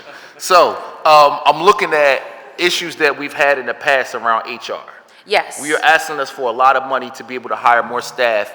And in the past, and I haven't been here that long, what we've tended to see is we give money to departments and departments give us money back because they can't hire the personnel that they ask for money to be allocated for. I respect what you're looking to do around a municipal university, and I think that's a phenomenal idea, but I'm wondering how much money will go to HR specifically to encourage black and brown people to take the city jobs that's needed. I'm wondering what focus will the municipal university have compared to public-private partnerships. I use the example that we've seen when we've seen CHOP adopt Mastery Charter, and I also wanted to know, would there be an appetite for public-private partnerships for our traditional neighborhood schools with the growing biotech industry that we have here in the city of Philadelphia, specifically looking at what's going on in the 3rd District, and I named CHOP and Mastery, that collaboration as an example. So I know it was a loaded question, but unfortunately that's how it goes when you only have about 7 minutes. I respect that. I respect that, council member. And we'll start with Mike Zaccagni, who leads our Office of Human Resources, and then I believe we'll kick it over regarding marketing to our Chief Administrative Officer, Camille Duchesset. Good afternoon, Mike Zaccagni, HR Director for the City of Philadelphia. Councilman, thank you. I remember our discussions last year. So one of the things that we did, I don't want to steal Camille's thunder here, but we have about $750,000 to $1 million that we're investing this year in doing a broad marketing campaign. We just brought a vendor on to help us with that because we understood that we really don't have sort of the capacity and sometimes don't have the expertise in the area that we need. So we started doing a teaser campaign over the last couple of weeks. Probably be able to share some feedback with you at our meeting next week as to how that's working, leveraging social media, getting on what it looks like right now is our engagement. And our engagement sessions seem to be doing very well. And as I understand it, engagement sessions, anytime someone looks at one of our ads for more than 10 seconds. So we're getting a lot of play there. We've done something specifically for prisons, and we've done something for various job families that are difficult to recruit for, healthcare, trades, a number of them. We're currently building out a broader promotional campaign with the vendor so that we can really hit the ground running. So this was something, as soon as they came on board, we said we wanted to do something, we wanted to get stuff out there. We won't see the results of that for a little while, but we're out there finally. The other thing that we've been doing is pounding the pavements. It doesn't have a huge ROI, but we want to make sure that we're visible in the neighborhoods. So for the last year and a half, Janine Labletta and her hiring services team have been partnering with community organizations, with local libraries, going out, pounding the pavement, being there, being very visible. Something that I said quite some time ago, and it's finally coming to fruition, I guess we got tied up with a lot of the supply chain problems, was we're bringing on, it's not a huge thing, but a mobile lab that right now is waiting to be wrapped, mural arts that are wrapped for us. That's also going to be part of our, no pun intended, boots on the street, so that we're out in the community, so that we're being seen in the community.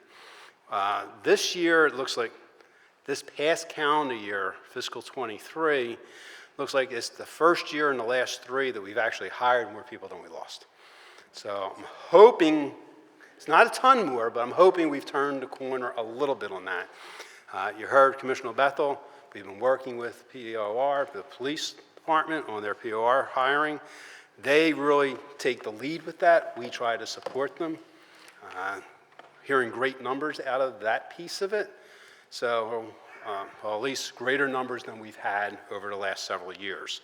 So we're trying to do as much there. For example, one thing that we've been doing is on a weekly basis, when we have a job opening, we're pushing candidates to them, as opposed to waiting for the eligible list to be established, which technically we're supposed to do, but we work with law to be able to generate correspondence to the candidates so they don't think this is a job offer. So there's a lot of different moving pieces that we're doing. We have a small recruitment unit within OHR for the first time. We've staffed that up pretty much last year. So that's giving us some capacity to be able to do some things that we just haven't been able to do. I agree with you. We need to have a brand. We need to be out in the community. We need to be out in the public eye so that people think of the city as an employer that I want to work with. And that's part of what we're trying to really push. So some of the things that you said last year took to heart about from the standpoint of where are we as opposed to where we need to be. So we're hoping that a lot of this bears fruit. We have some money for next fiscal year to be able to continue that promotional activity that we're working on. So we're excited about that.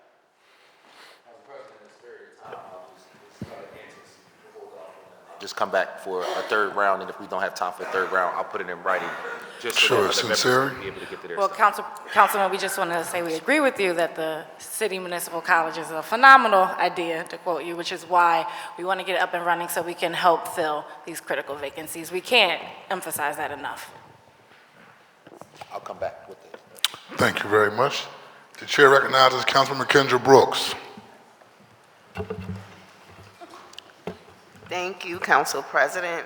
I have some follow-up questions from my earlier round of questions.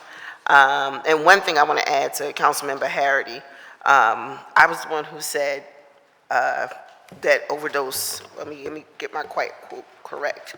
I said, people forced into treatment have higher rates of relapse and overdose. It wasn't a Kendra Brooks thing, it's a public health science thing. And I said, let me finish, I will have my staff send you over their data because I did not make it up. And to that point, you know, we also know that a majority of the overdoses here in Philadelphia are occurring inside residences. And oftentimes people are dying alone. And it seems like much of this discussion about overdose crisis does not reflect that reality. So what does the administration see as a role of the mobile crisis units and its approach to the triage centers? Mobile crisis units is something I've been working on since I've been in office, and I just want to know, how does that play into the situation? Absolutely. So we have our Deputy Managing Director, Crystal Yates-Gale, that will answer that question.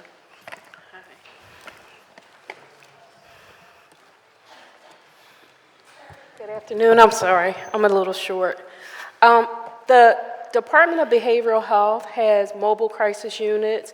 The Opioid Response Unit has mobile crisis units. The Department of Public Health also has mobile crisis units, and some of our external partners have them.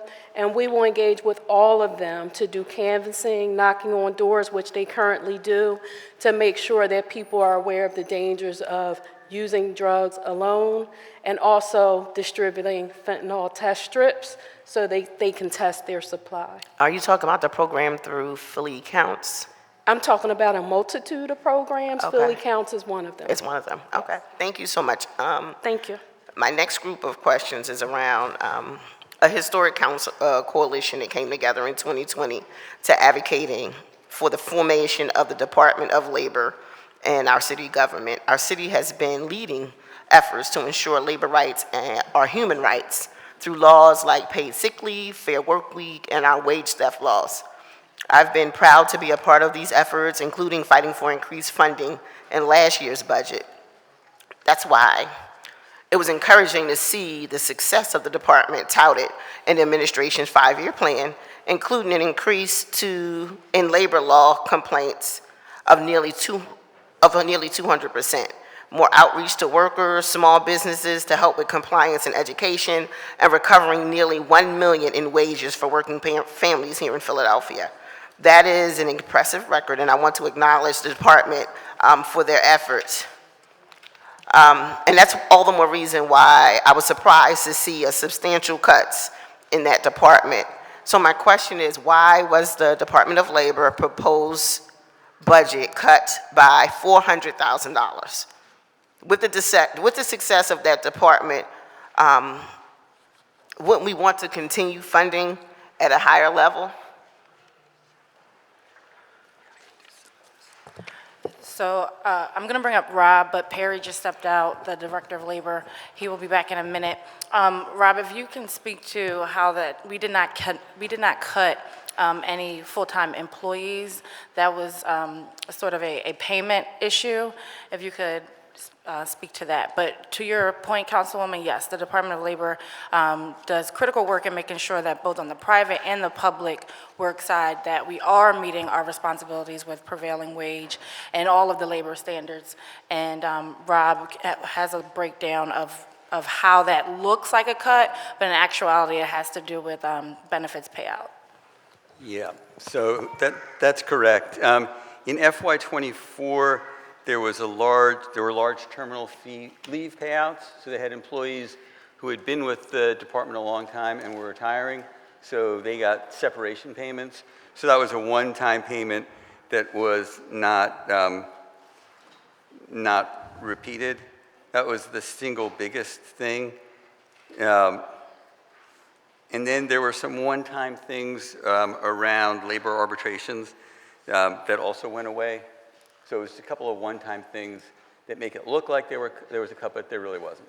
So it's more like a flat funding and no increases? The funding is like standing pat, it's held harmless. But again, to the point, Perry DiVirgilio can speak to this a little better because he comes from that side of the house, but that's why we promoted someone who comes from the labor standards side, because they understands how critical it is to make sure that our employees are not, being paid under the table, that they are meeting the prevailing wage standards. And, but the Labor Department was not actually cut, but we held that funding to the same levels. And they are currently, we've had some vacancies since last fall, but you'll notice that most of those core positions have been filled in the Department of Labor. So there are probably only a handful of vacancies that still remain that we are working to fill diligently, but we have our leadership in place and we're making, improved strides. And that also did contribute to some of the case work being, oh, sorry, it looks like Perry is back.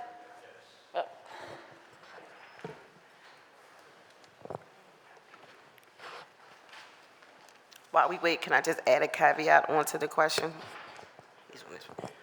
So last year's coalition of union and non-union workers came together to demand $1.2 million in increases in the funding of Office of Worker Protections to better enforce the city's labor laws, including 7 additional staff and $200,000 for the Community Outreach and Education Fund. And we won $800,000. And of that, in the last year's budget, where was that money spent and how much went into the Office of Labor Protections? That was part 2 to the. Good afternoon, Council President and members of City Council. I would say, and I don't have the exact numbers, but I can get them for you. I would say at least 600,000 of it. So Councilmember, we'll get that information for you. So do you want me to follow up with the question in writing and then you'll be able to send it back over? Okay, thank you so much. Okay.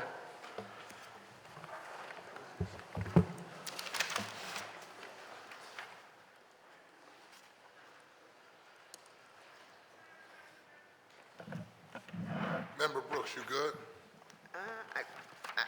Can I just ask this on record and I'll still follow up in Absolutely, writing? absolutely. Thank you. And in fiscal year 2024, more than half of all complaints took more than 3 months to address, despite the best efforts of the department. And we know low-income workers are forced to wait many months to have their complaints of wage theft, fair work week, or paid sick leave addressed. With these proposed budget cuts, will workers have to wait even longer? And what services will your department stop providing to these Philadelphia workers? And I think I can wrap that up as my final question. So again, we are not making any cuts.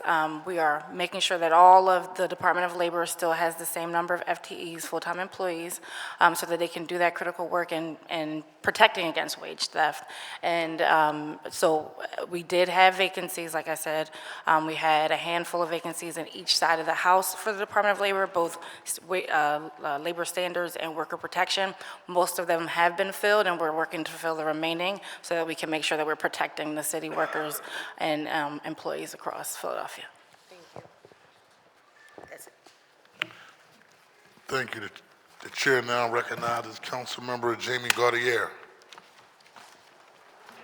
Thank you, Council President.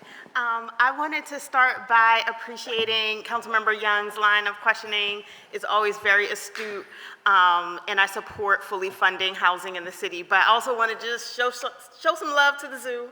We love the zoo. They are a gem of the 3rd District, and we will need the zoo to be in tip-top shape as we're on the international stage in 2026. But we could do both. I wanted to go back to Councilmember Lozada and the Council President's question around the 30,000 housing units that the mayor would like to develop. As we continue to weather the housing crisis as a city, one of the tasks before us will be making sure that families have access to homes that they can actually afford. However, our city's reliance on area median income as a barometer of affordability leaves many low-income families out in the cold. Our region's AMI does not represent Philadelphia. It is over $114,000 annually, but the average Philadelphia household earns about half of that. 40% of the households that I represent in the 3rd District earn less than $30,000 annually, including many seniors and people with disabilities. And so when we are building housing for residents, at 80% or 100% or even 120% of AMI, we are leaving behind hundreds of thousands of families, because a family would need to earn more than double the average income in the area that I represent and in many other areas to move into an affordable, quote, affordable home at this level of AMI. To make matters worse, over the past 2 decades, we have lost thousands of low-cost rental units that were renting for $800 a month or less, and that would be affordable to this significant population in our city. So can you talk more about the 30,000 units that are the administration's goal? Is there a breakdown of AMI that is corresponding to those units, and how does that correspond to the need within our neighborhoods? Yeah, Councilmember, thank you for that question. When I sat down with you, and I think I had mentioned this when Councilmember Lozada had raised a similar issue, one of the things that I always emphasize is that our mayor is a district council person, and she understands the prerogative of district council members, especially if we're using city dollars or things of value like land in the land bank. You and I had a discussion about the AMI, and the AMI is it's a barometer, right? So, if we're talking about 100% AMI for the entire area, we know that's not right for Philadelphia, but we can adjust percentages based on that. We haven't fulfilled the whole plan, but we will be looking at it banded and paying close attention to what district council members are saying and thinking for their district. And I would be remiss if I didn't say this as well. Anything that we're going to be building will be affordable luxury. High-end fixtures, high-end hardware, but still affordable, because, as the mayor has said, just because you don't have the same level of resources doesn't mean that you should have to deal with less. So it's very much a work in progress, but taking very, very close account into the district members' knowledge and understanding of their own districts. I mean, I appreciate that. We all employ prerogative. But I think I'm asking more about data, and data, on the city's housing needs. How are you incorporating that data on need into the city's strategy to deliver 30,000 units? And how are you apportioning, subsidy and resources from the city according to that need? Yeah, those decisions have not been made yet, and that's continuing to be a work in progress. And my colleague had said it before, it's not an either or, we can do a lot of it at the same time, including mixed income development. So it is a continuing developing policy. It's not done yet, and it's going to be regionalized as well. Okay, my next question is about our support to community development corporations. As we know, CDCs do the hard work of facilitating eviction diversion and housing counseling and getting residents connected to all kinds of critical programs, as well as the development of affordable housing.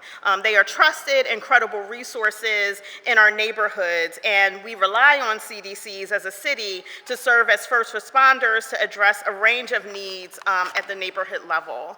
And so, with that in mind, I wanted to hear you talk about, our support for the critical work of community development corporations in this budget. And in particular, can you talk about our support for housing counseling?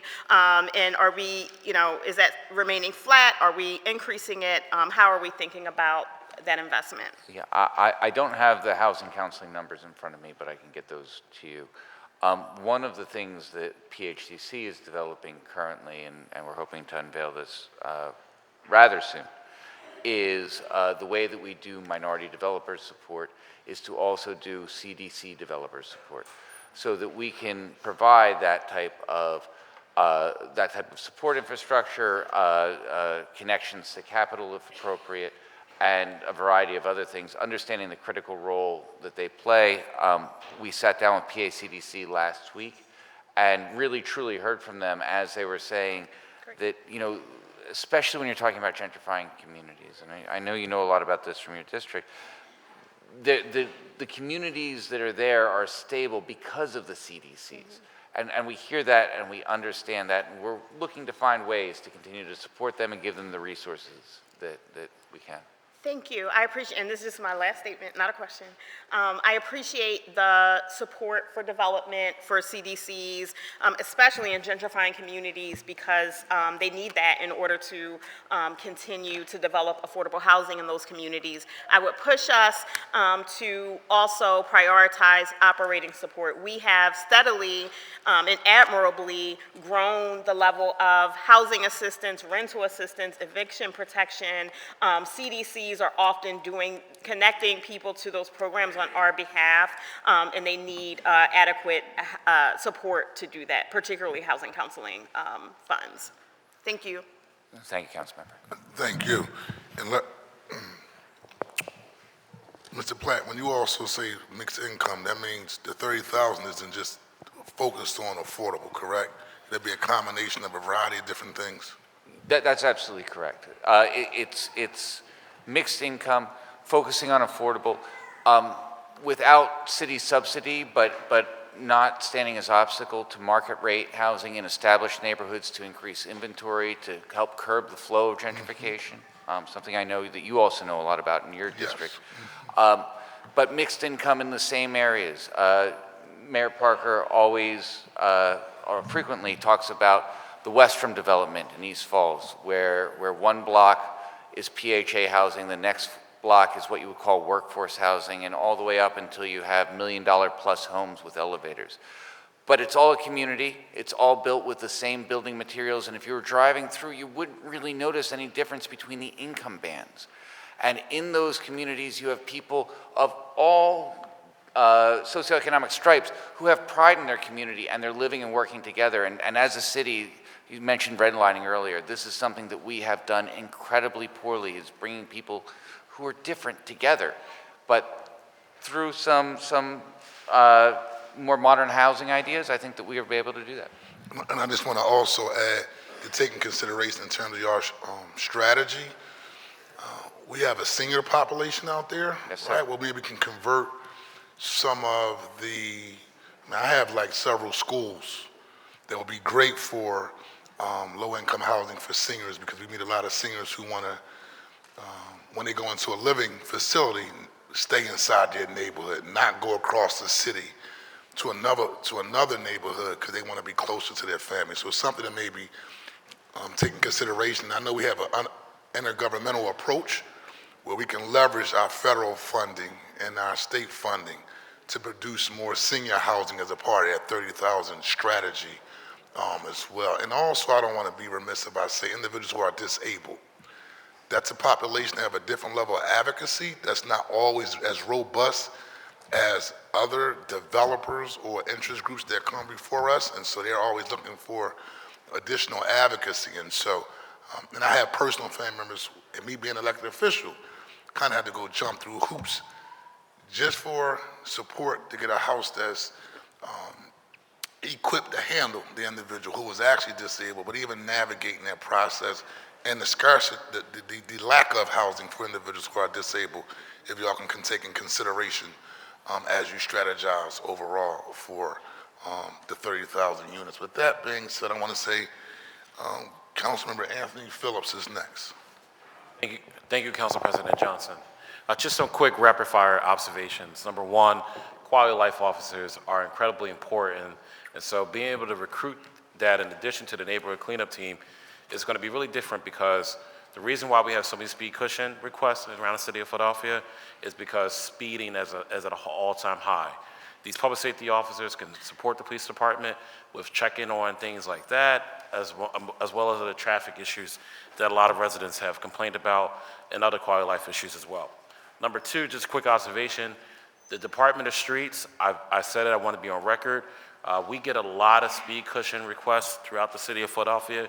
There needs to be a level of transparency that will go to residents in the city of Philadelphia that would ultimately be able to tell people when their study request came in, when their request is going to, when they're going to receive their study, when they're going to probably receive their speed cushions. It needs to be online somewhere, so our office numbers are not constantly getting called as district council members. And then I also just wanted to note, from the communication standpoint, and I'm going to have two rapid fire questions after that. Communication standpoint, listening to the testimony of the communications director or marketing, HR, I'm not thrilled. I feel like it's a level of excuses that we've heard from last year, now we're hearing again, no action plan for this year. That's really rigorous and exciting. And I wanted y'all to figure out how we could hold that department more accountable, because we get it all the time when we're not marketing things to our neighbors about programs and events.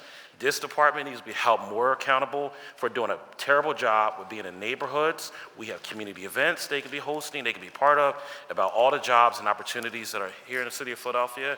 In addition to that, they do, there should maybe a central place online where jobs are posting on social media that people can go to. So the marketing needs to be more streets oriented, and also maybe increase your mailers to go out about city jobs. The libraries need to become, Kelly Richards is a fantastic director.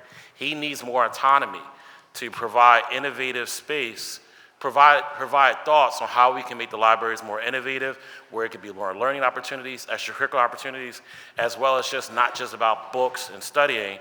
It could be a space for growth, fun, and meetups for our city. So I just want to be on record on that. Quick question I want to ask.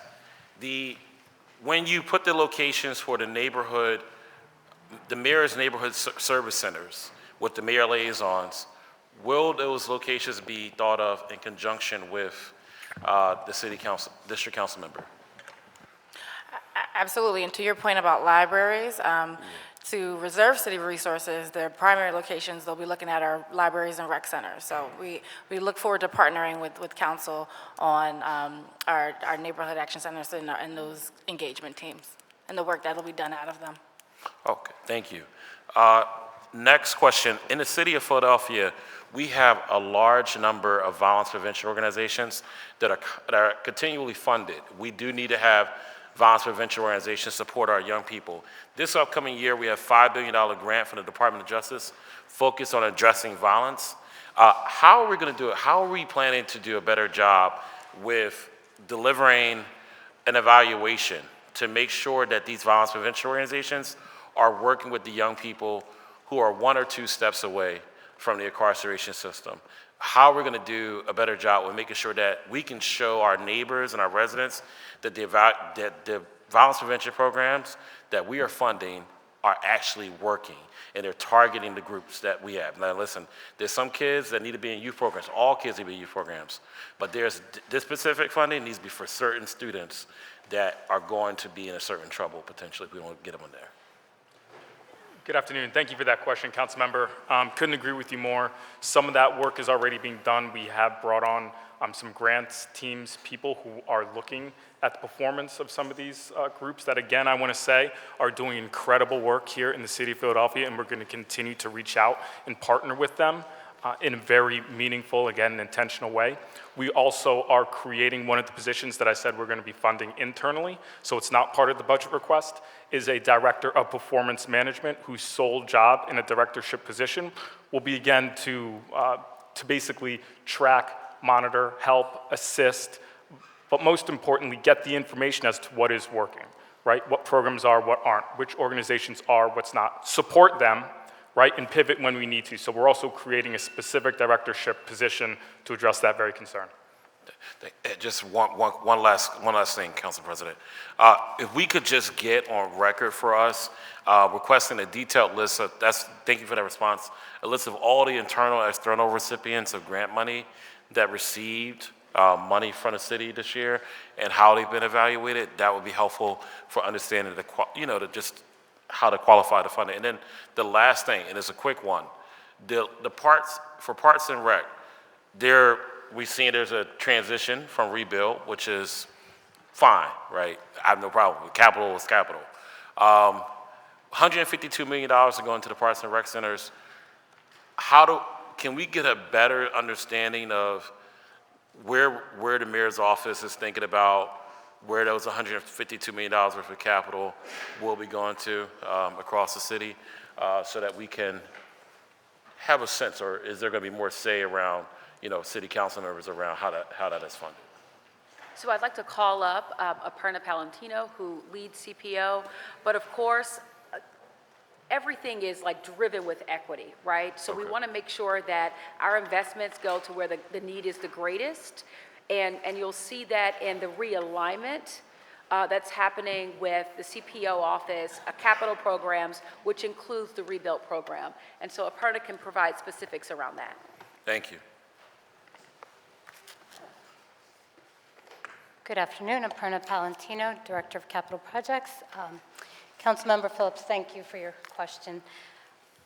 With regards to the capital funding for Parks and Recreation, there's two components. There's the capital funding that's used for infrastructure improvements throughout the system, but there's also a significant portion of that, which is City Council ITEF funding. That's also buried in that number, which we work closely with your offices, the 10 districted council members, to allocate to different projects. So we're happy to share planned projects for both types of funding with your office as they go. But the ITEF, as you know, is very closely regulated by council members. Okay. Yeah, yes, thank you. And I still would like to get a stronger list because I got a sense that you already have where you want to go. And I just want to, with those capital funds, and I want to make sure that, we're able to. Certainly. Thank you. All right, appreciate you. Thank you, Council President. Thank you very much. Well, Aparna, just while you're there, I just saw Parks and Recreation decrease by 1.7 million, right? 1.658. And so I'm just trying to get an understanding. We're talking about keeping young people safe, right, as a way to, we want to keep the city safe as a way to attract businesses here to the city of Philadelphia, right? Make it a vibrant place. And my nana taught me as a kid, an idle mind is a devil's workshop, meaning there's nothing else to do, you're going to get involved in something that's negative. And so why are we decreasing support for our playground, our recreational facilities as opposed to growing it? Because I know this body did a robust job during the pandemic to make sure recreation centers was open over the weekend, 24 hours a day. So maybe if I might have missed something, but give me clarity based upon the numbers that I'm looking at in terms of the funding for Parks and Rec.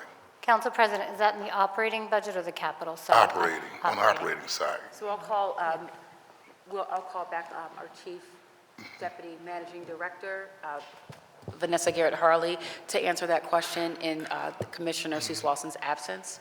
But certainly we stand with you and we agree. Parks and Recreation is vitally important. It plays an important role in every neighborhood of our city. And so to that end, Council President, I'm not exactly sure. I'm going to get you an answer back now. It could have been some one-time funding that we had before that's not reflected this year, because as far as I can remember, our budget is flat, pretty stable across the board when you're talking about the operating budget. A large share of the operating budget is salaries.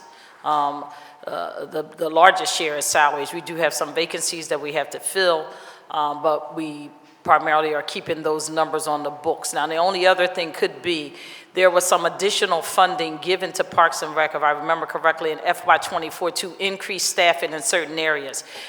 Despite their best efforts, we did increase some staffing, but was not able to increase it to the fullest extent, and that may be where the difference is being reflected at in the funding that you're talking about. But in terms of like Class 200 contracts and all that, should be flat funding, the same as it was last year. Okay, I have 83 million down to 77 million for FY25, a difference So I'll of definitely get you 1.6. to break out and see whether it's what I'm talking about, some of it being in staffing, but shouldn't be, and it might be that one-time funding that I'm thinking. Okay, just want to get clarity on that. Gotcha. At this time, the chair recognizes Councilmember Catherine Gilmore Richardson. Thank you, Council President. I wanted to, again, thank everybody for your testimony, and I was here diligently taking notes. Councilmember Jones, I did not do a point of clarification, so I was trying to take notes on all the things that I had questions about. But quickly, just to the Council President's point regarding keeping young people safe, I want to put this on the record on behalf of my district council member, Councilmember Jones, and I, on behalf of Winfield regarding John C. Anderson Culture Center, currently closed indefinitely, and you know that we do not have a recreation center at all in Winfield, and so we don't have the cultural center, and of course there's no rec center, and so we'll certainly need additional help and support from Parks and Rec regarding that area, particularly for the young people, but also the cultural center is also a voting location in that community as well. So I just wanted to put that on the record. Really quickly, I had a question regarding the rate of growth, sort of the assumptions around the residential real estate tax rates for the 5-year plan. Thanks, Rob. And so I think that we're anticipating an 8% rate of growth for residential real estate over the life of this proposed 5-year plan. Is that correct? Actually, in FY25. Pardon me? In FY25, we're In assuming. FY25, Yes. it's 8%. And then could you just review for each of the years in the plan the anticipated rate of growth by percentage? And if you could let us know what the, if you don't have it year over year, the overall assumption for the real estate tax collection amount, recognizing that we're going to go through a reassessment rather soon. Yep, I can give you that. So for the real estate tax, we are assuming in 25, $876 million. In 26, 907. Wait, I'm sorry, Rob. May you repeat those numbers Yep. again? I can't Yes. hear you very well. In FY25, is that better? I wasn't talking into the mic. Yeah. In FY25, 877 million. Okay. In FY26, 908 million. In FY27, 944 million. In FY28, 982 million. And in FY29, $1,021,000,000. And those growth rates after the first year are between 3.5% and 4%. Okay, so 3.5% to 4% growth rate each year in the life of this proposed. After the first year in FY25, it's actually about 4.5% because Okay. there's no assumed growth on the commercial side. Right, right. And so I was going to ask the same thing relative to commercial. This was the combined. This sorry. was the combined? Yes. Okay.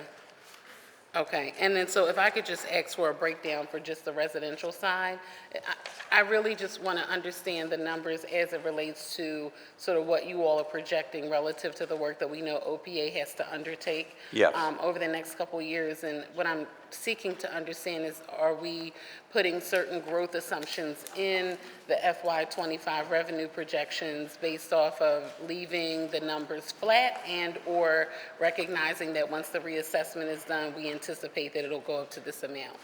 Yeah, so we're Right. assuming in '25, some growth on the residential side, none on the commercial, and then after that, just kind of inflationary growth going Okay. forward on both sides. And then for the record then, which years in this 5-year plan are you planning, I would say, is OPA planning to do a reassessment? So, what we hope is that we get to the point where we're doing them every year. Right. So that's the underlying assumption. There are always a lot of factors that go into that, like, the level of CAMA. appeal, yes, right. But that's the hope. Okay, so if you could just get back to us and just break it down so we can see the residential numbers specifically, and then the assumptions around the rate of growth by percentage per year and also amount so that we understand what we're looking at. Yes. And then also I wanted to go back to two quick things that I had questions on that my colleagues mentioned. One was relative to Councilmember Young's questioning regarding the triage centers. For the record, from a dollar amount, can you talk about where the $100 million will be coming from? Is that coming from operating, and then you all would, and if so, if you could just break it down by class, and is it that you are, I guess, RFPing out for space, right? So that even though it's space, even though it's like a capital need, it's really on the operating because you're RFPing it out? The $100 million is showing on the capital side. Pardon me? The $100 million is showing on the capital side. It's all showing on the capital Yes. side? Okay, and nothing on the operating side? Correct. For the triage centers. And so, And as the managing director said, that some of those costs on the operating side will be from existing budget. So it's not like there are no resources on the operating side. got it. And so would it be on the operating side, it would be underspend? Is that correct? Councilmember, if you don't mind, one of the big pieces to this, and this is why the managing director convened all of the healthcare industry people, including the insurance companies, was to have the insurance companies at the table, especially when we're talking about Medicaid, especially when we're talking about private health insurance that may be insuring somebody up to age 26 who is looking for treatment in a potential future facility.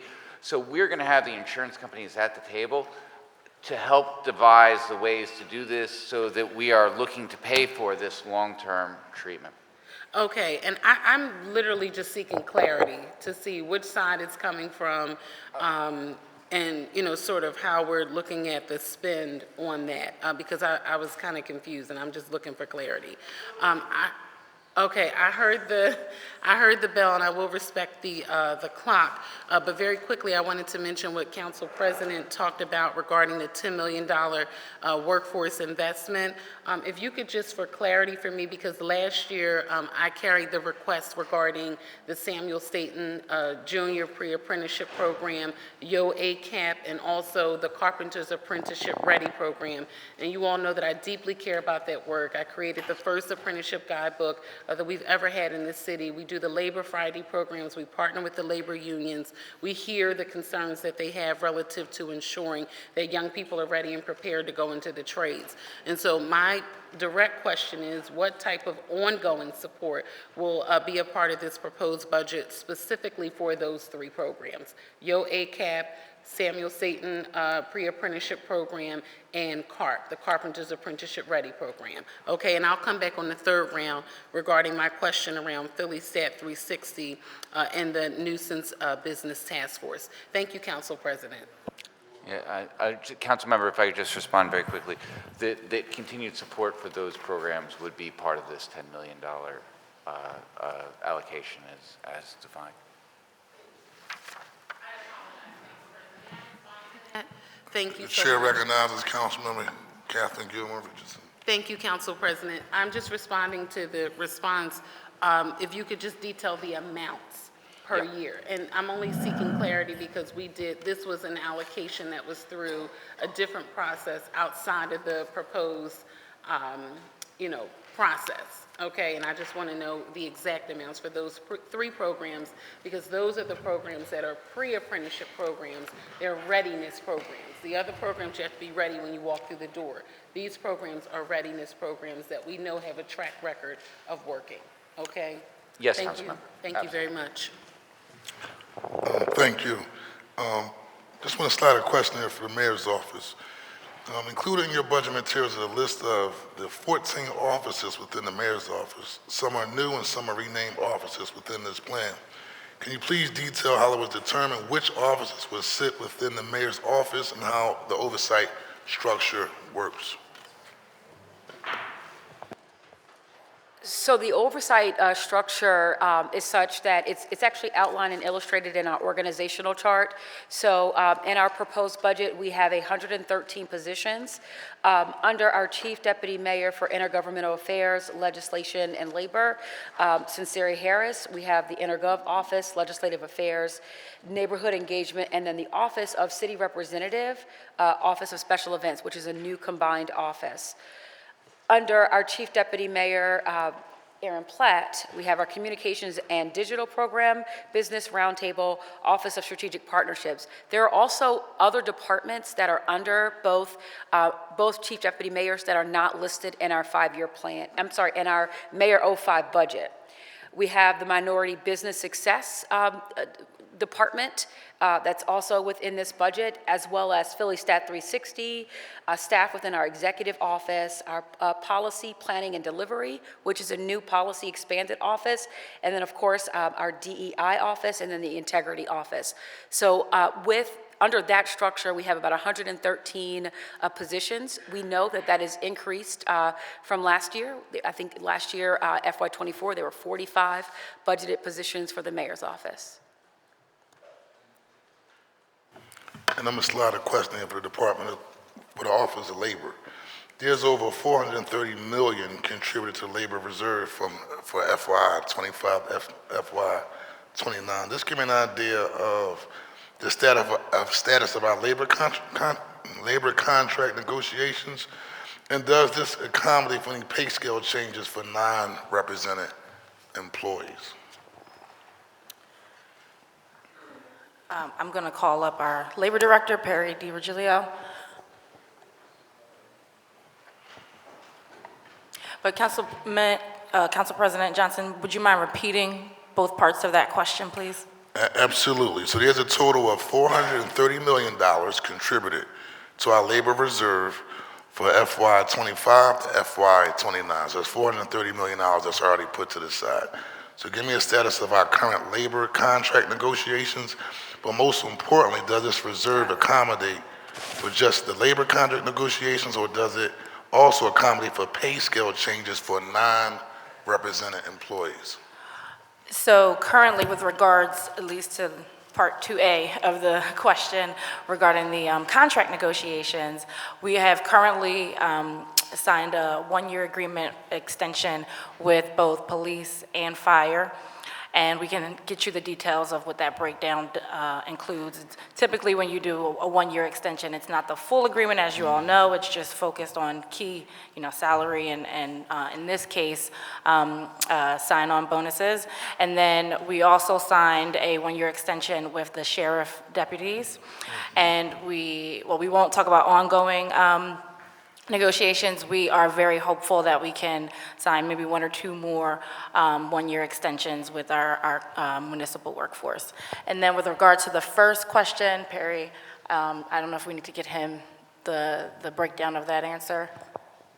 Let me try this again. Good afternoon, Council President Johnson. Good afternoon. And members of City Council. I am Perry DiVirgilio, Director of Labor for the City of Philadelphia. Before I answer that question, first of all, I'd like to apologize to Councilwoman Brooks. I kind of walked in halfway when your question was over, and I was a little bit unprepared, so I apologize for that. I don't really have the information that you're requesting, those numbers, but I can definitely put them numbers together and get them to you. Right, thank you very much. Okay.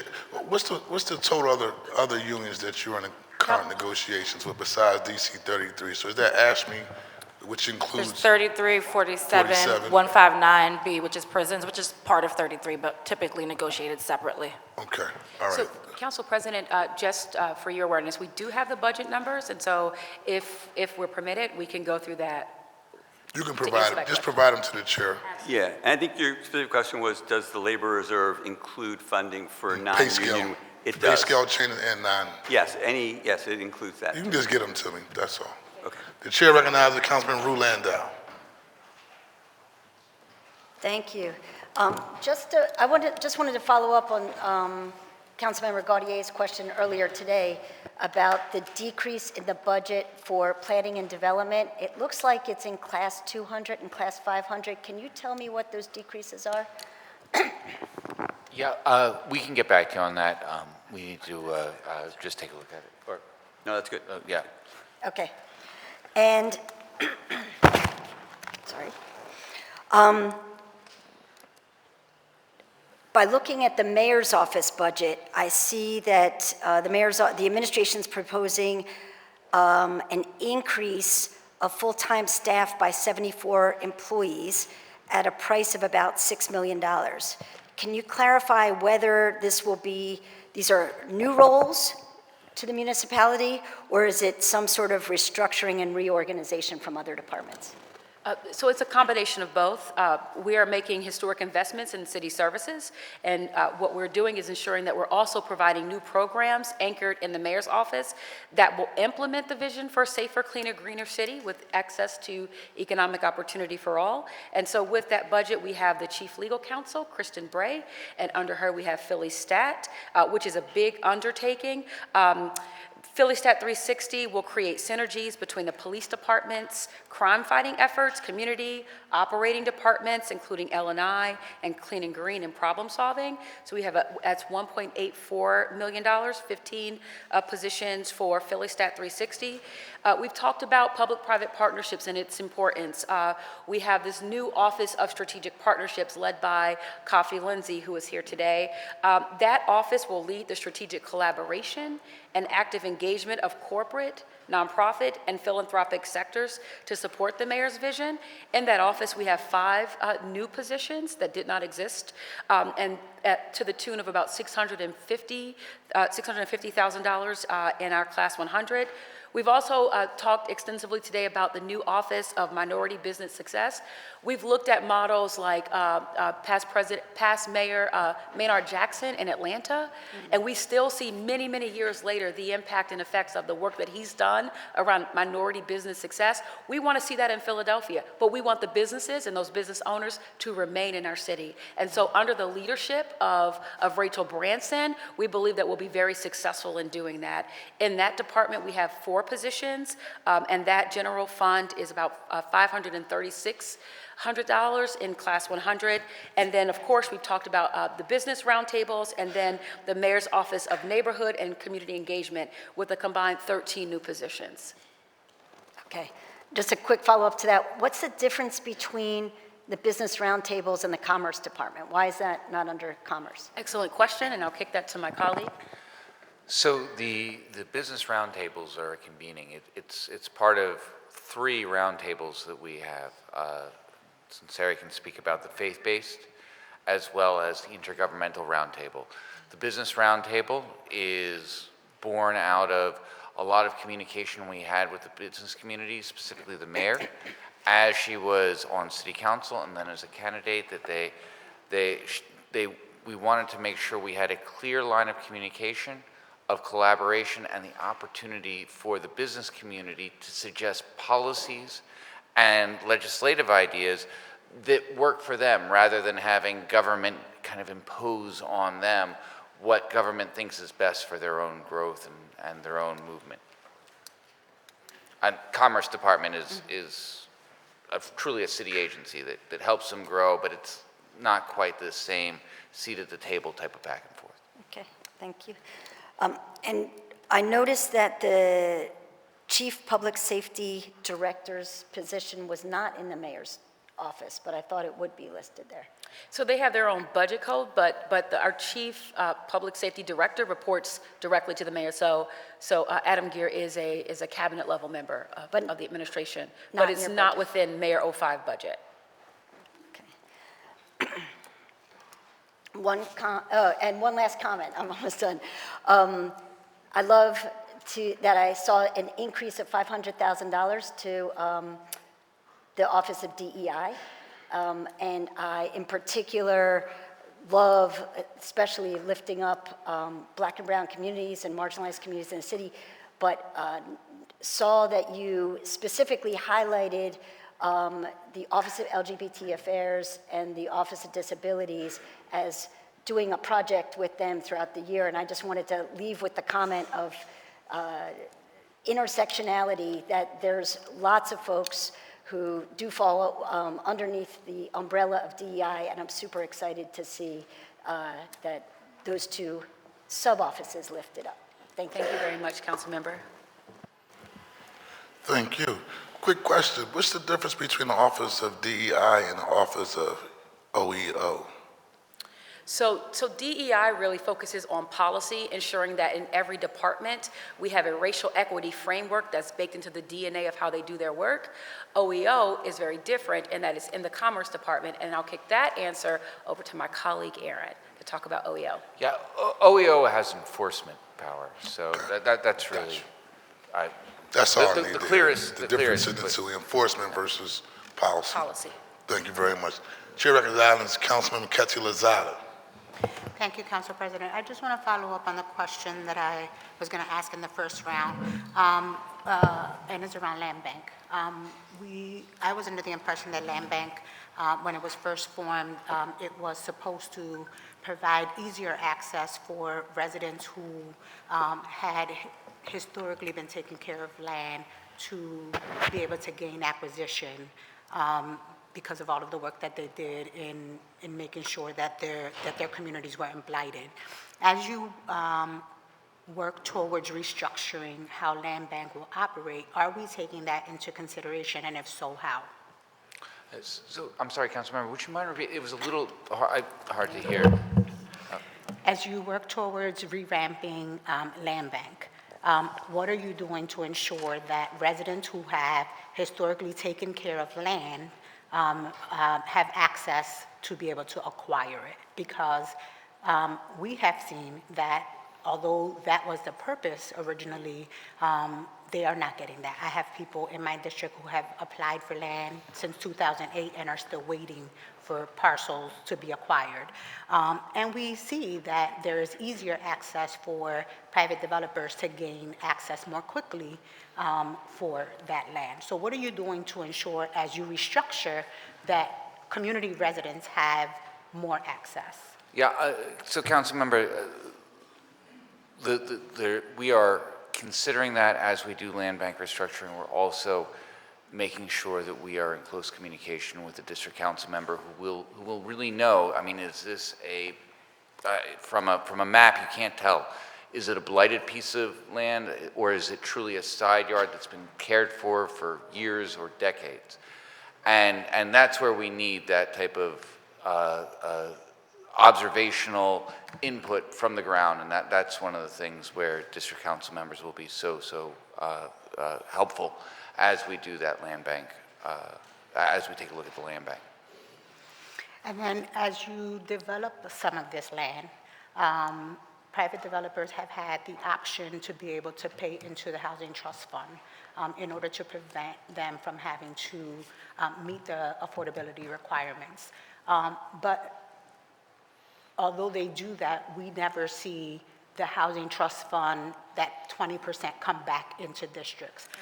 What are you all doing to ensure that that actually starts to happen? Yeah, so I know she's not there now, but Councilmember Gautier has a series of bills specifically around that we're keeping an eye on and watching as it goes through the process. What was that? So Councilmember Gautier has some bills on the Housing Trust Fund to ensure that it can only be spent in a certain radius. But are you guys supporting that?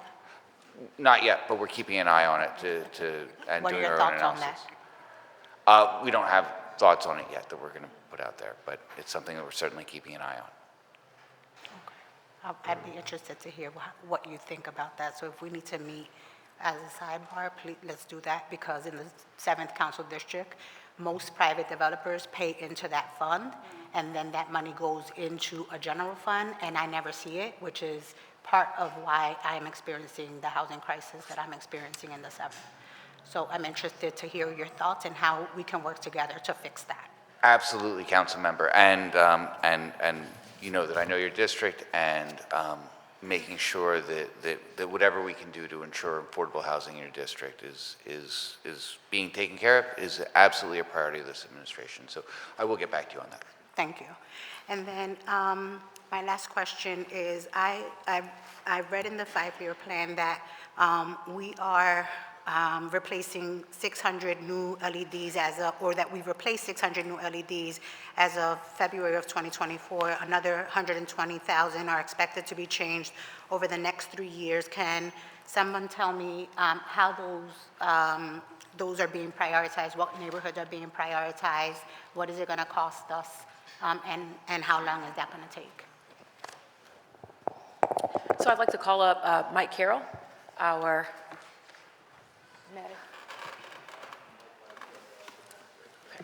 So we can get back to you on that. We will provide a response in writing. We're happy to do that. Thank you. Ms. Harris? Thank you, Council President. Thank you, You're Council. welcome. Thank you, Council President. I was remiss in answering your question earlier when you asked about what other municipal unions we have. I was remiss in not including the steelworkers who are also a part of our union workforce, in addition to DC 33, 47, and 159B and A. Thank you. But while we're at it, just in terms of the Department of Labor, the gentleman who is here from the Labor Department, just a quick question for him. Mr. D. Virgilio. And it'll be real quick and give it back to my members. I just want to get an idea of last year, we passed a significant bill over the past 2 years, we passed 2 significant bills. One for health care for workers at the Philadelphia International Airport, and also $15 an hour, right? So what is our Labor Department doing in making sure that businesses are in compliance? And then when they're not in compliance, what is the recourse to make sure that they're following the law in terms of health care that they're required to provide, as well as the wage of $15 an hour? Just a question I wanted to ask that was asked of my office as recently as yesterday. Sure, Council President. You're talking to Mike, please. Yep, sure, Council President. First of all, you know, that ordinance was tied into the Service Contract Act. So that wage is now $17.20 because the Department of Labor updated those wages. And the health and welfare component is $4.57. There was an executive order that was passed in regards to sick leave that made that health and welfare component $4.57. The Office of Labor is in the process of hiring a wage compliance officer that's going to be full-time at the airport. Okay, good. So we'll be able to oversee, you know, interview the employees to make sure what they're making.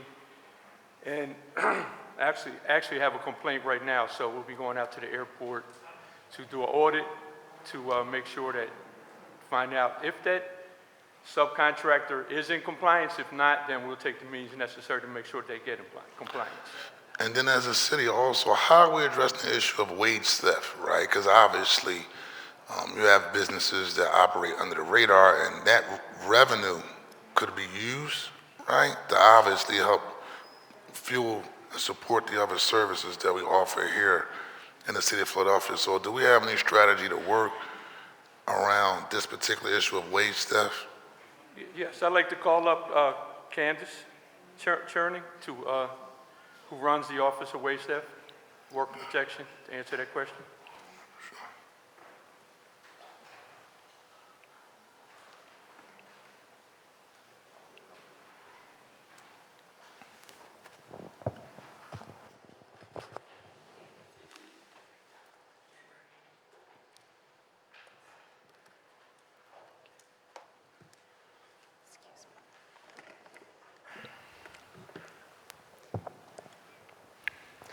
Hi, Council President. How you doing today? Good. So the Office of Worker Protections within the Philadelphia Department of Labor processes wage theft complaints. We also run an outreach program across the city. We work with several community groups across the city to ensure that not just workers, but employers are aware of not just wage theft, but all of the labor laws within the city that our office enforces, which is about 8 labor laws. Would diversity and inclusion and minority participation goals fall within that line? Because a lot of times as district council members, we pass legislation for development, which triggers an EOP. And those EOPs mean nothing if we aren't actually monitoring and enforcing the law so we can reach those goals.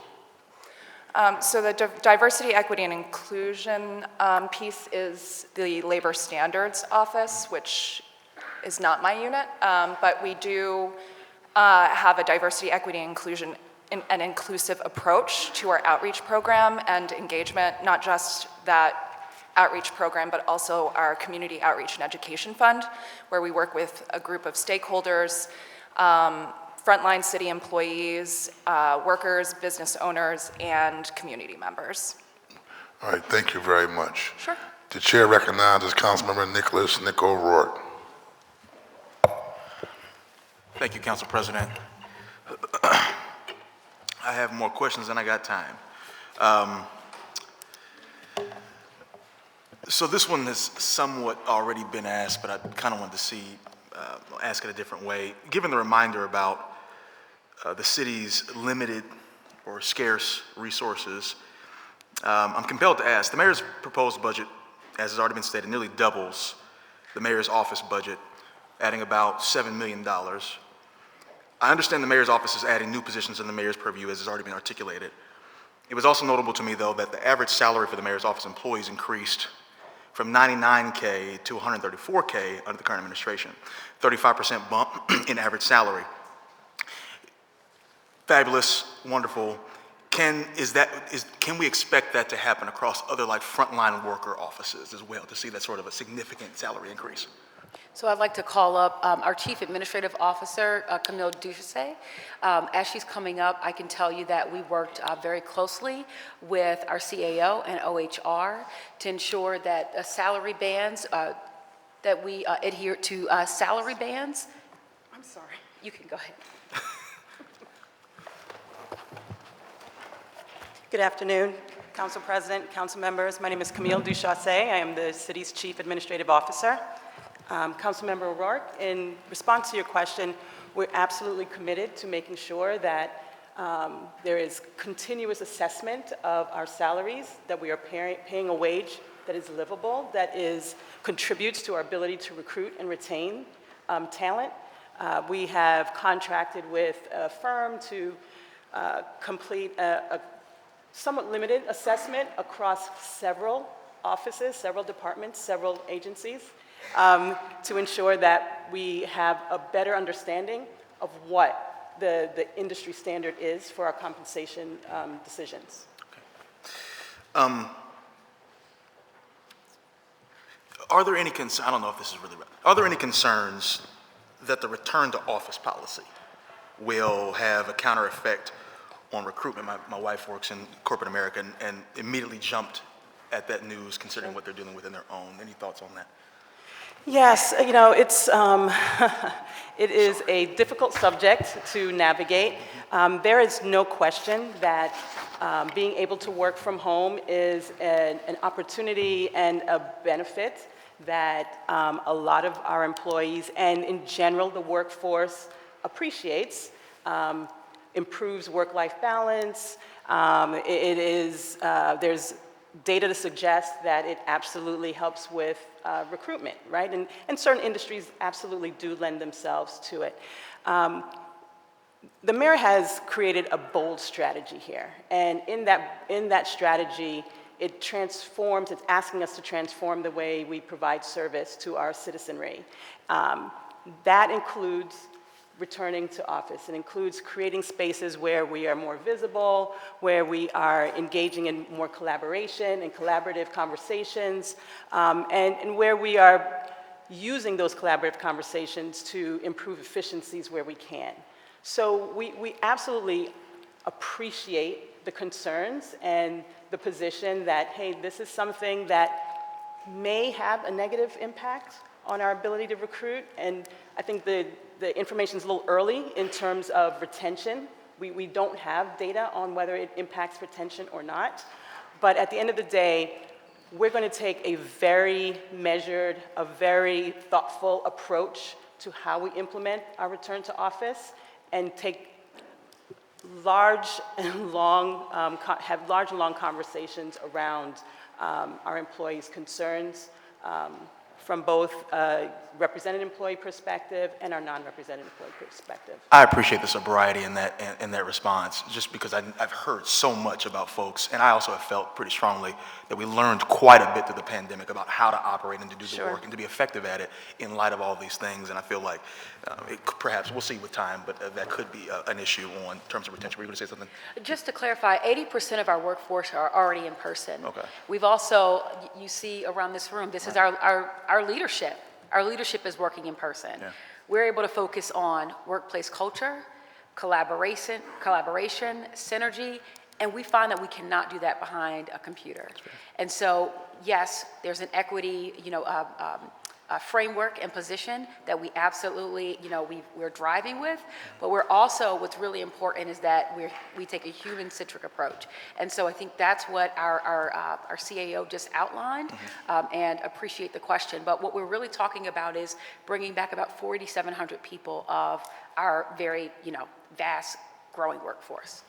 And not to belabor the point, but I also think it's important to point out that the supermajority of the vacancies and the areas where we are experiencing considerable vacancy and retention concerns are in spaces where they cannot work from home, right? So it is a balancing act, and we are very mindful of the impact that this might have on our culture, but there are other pieces that we are considering to ensure that we are creating a culture that will help us retain employees and make the work experience exactly what the administration intends it to be. Thank you very much.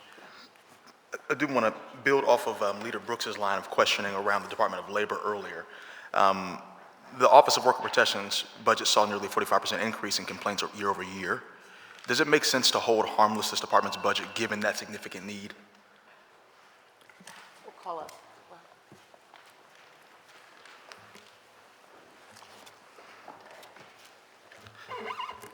So the labor's budget was basically two big things that made it look like a decrease.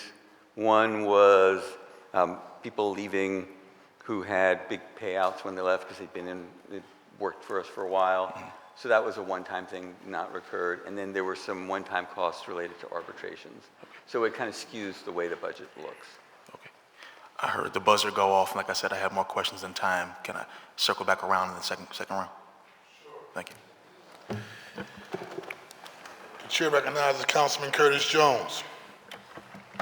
Thank you, Mr. President. I do not want to answer to this question. I just want to alert you that I will want to answer in the near future. I want to talk about force integration for public safety and technology integration for public safety. And what do I mean by that? I saw the other day that SEPTA gave up on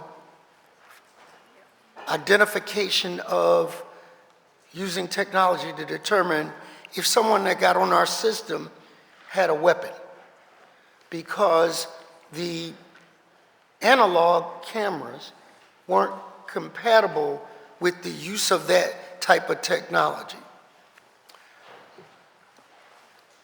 On a positive note, the city's police force apprehended the murderer of the security guard at Macy's, but they did it in an integrated way with a person committed a crime, they got on the subway, they got off at Kensington, they caught him. That's force integration. In a bad scene from Grand Theft Auto, it's not inconceivable for someone to be doing donuts in Squilla's district, get chased by the police. They jump off the car, off the bike, hijack a car, crash, get on a subway, come up in, I won't say the 5th district, but somewhere near Temple, run across Temple's campus, knock a kid off his bike, and then ride into public housing. That literally is a bad scene from Grand Theft Auto, but could very well happen on our streets. What I want to hear coming up is a plan on how SEPTA, PHA, University Police, and our Philadelphia Police integrate a process to safeguard the public. And my concern is, I've heard in different rooms where they say, well, you know, only 1% of the crime happens on our property of SEPTA. It happens a block away from the station. Well, that's no consolation to the person getting mugged. So what I want to see, and it's in our recommendations on a blueprint for a safer Philadelphia, is how thought can be given to integrate the workforce that keeps us safe, but the technology. We should have license plate readers that work. It was recently brought to our attention, and again, you're sitting here, but you're a continuation of a prior administration, for the record. During that time, there were only 4 license plate readers citywide that worked. If you start talking about equitable driving laws, that can solve a lot of that to lessen the number of stops, unnecessary stops. So what I'm looking for is an integrated plan that takes into PHA, SEPTA, City of Philadelphia, and campus police working together to keep us all safe. Thank you, Mr. President. You're welcome. This was our last round. Chair recognizes Jeffrey J. Young.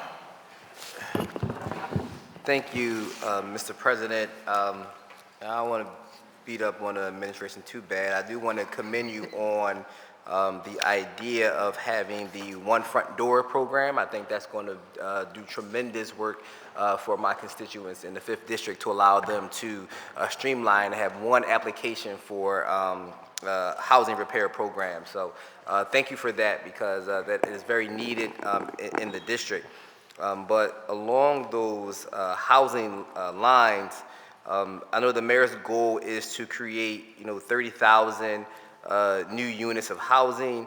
But looking into your strategic initiatives for the Department of Housing and Community Development, it just says the DHCD will support 300 new and preserve 100 existing houses. So for me, that seems to be a lot lower than the goal that the mayor has for 30,000 within the next 4 years, particularly when it comes to this affordable luxury.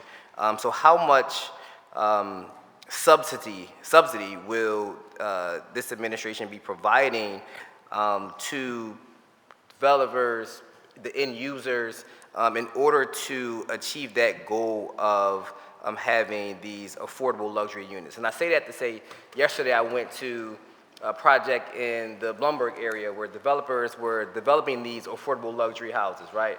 3 stories, bells and whistles, they're nice, but they're selling for $300,000. And so for most folks in the community, that's still out of reach unless they are able to get that $75,000 turnkey subsidy, that $10,000 first-time home buyer subsidy, things like that. So that it only becomes affordable when we are providing those types of subsidies. So can you tell us how much, if there is a dollar amount that will be allocated to providing these types of subsidies to develop this affordable luxury? Yeah, Council Member, thank you for that question. This is a project that we're still working on. Hard numbers I don't have for you today. But I would say that subsidy takes a lot of different paths to getting to affordable housing. If we're talking about turn the key for subsidy or Philly First Home for subsidy, if we're talking about the value of land that goes into developing a parcel that's in the land bank, that's subsidy. If you're talking about direct city programs, right? If we're talking about repair, restore, renew, or basic system home repair, that's subsidy. So there's an awful lot of subsidy here. And you know, what you've heard the mayor talk about is whether we're talking about new or rental or repair, it's all going to go to some degree of affordability. And the rest of that project is very much currently a work in progress. I don't know if I answered all of your questions.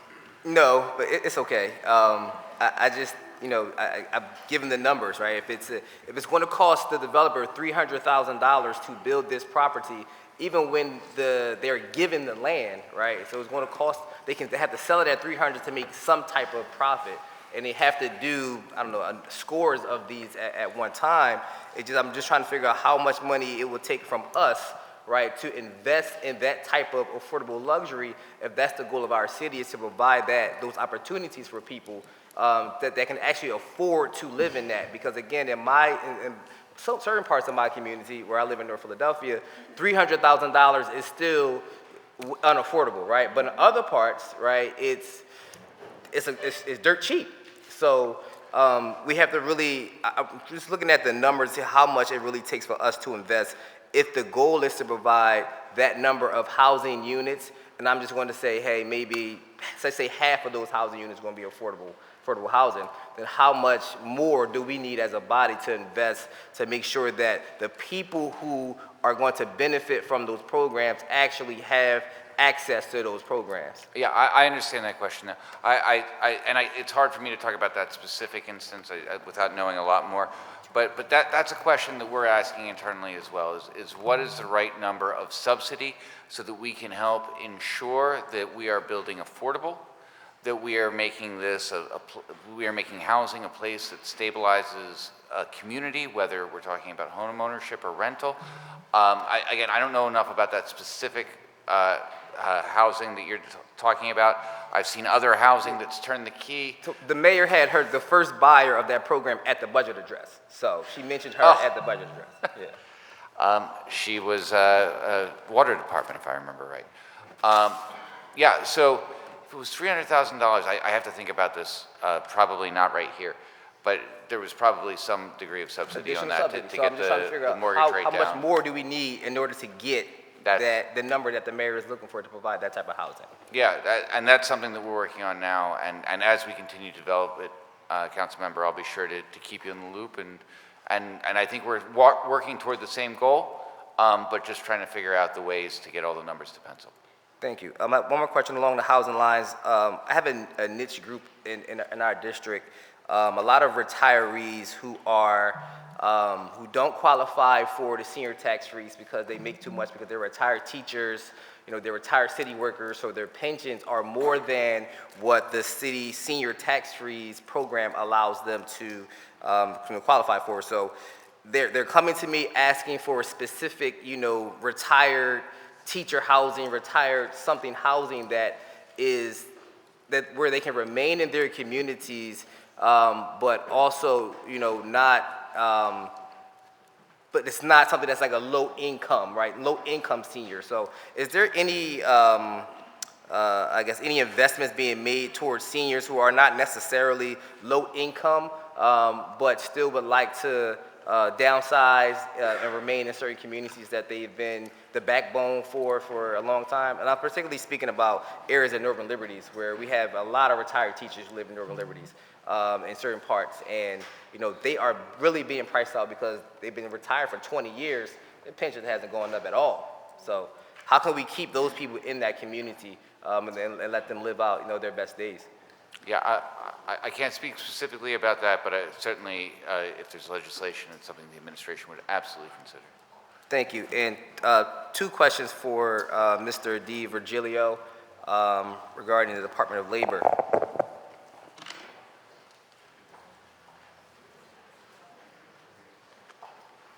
You might as well stay up there.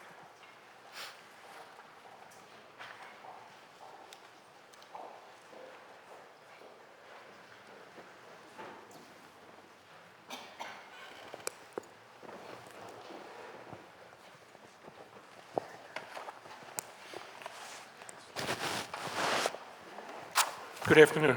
Hi, good afternoon.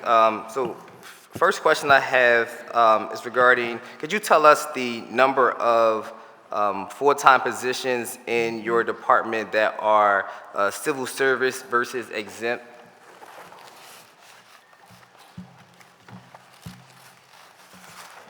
And if you have the numbers, what's the difference in pay between the exempt employees and those that are civil service?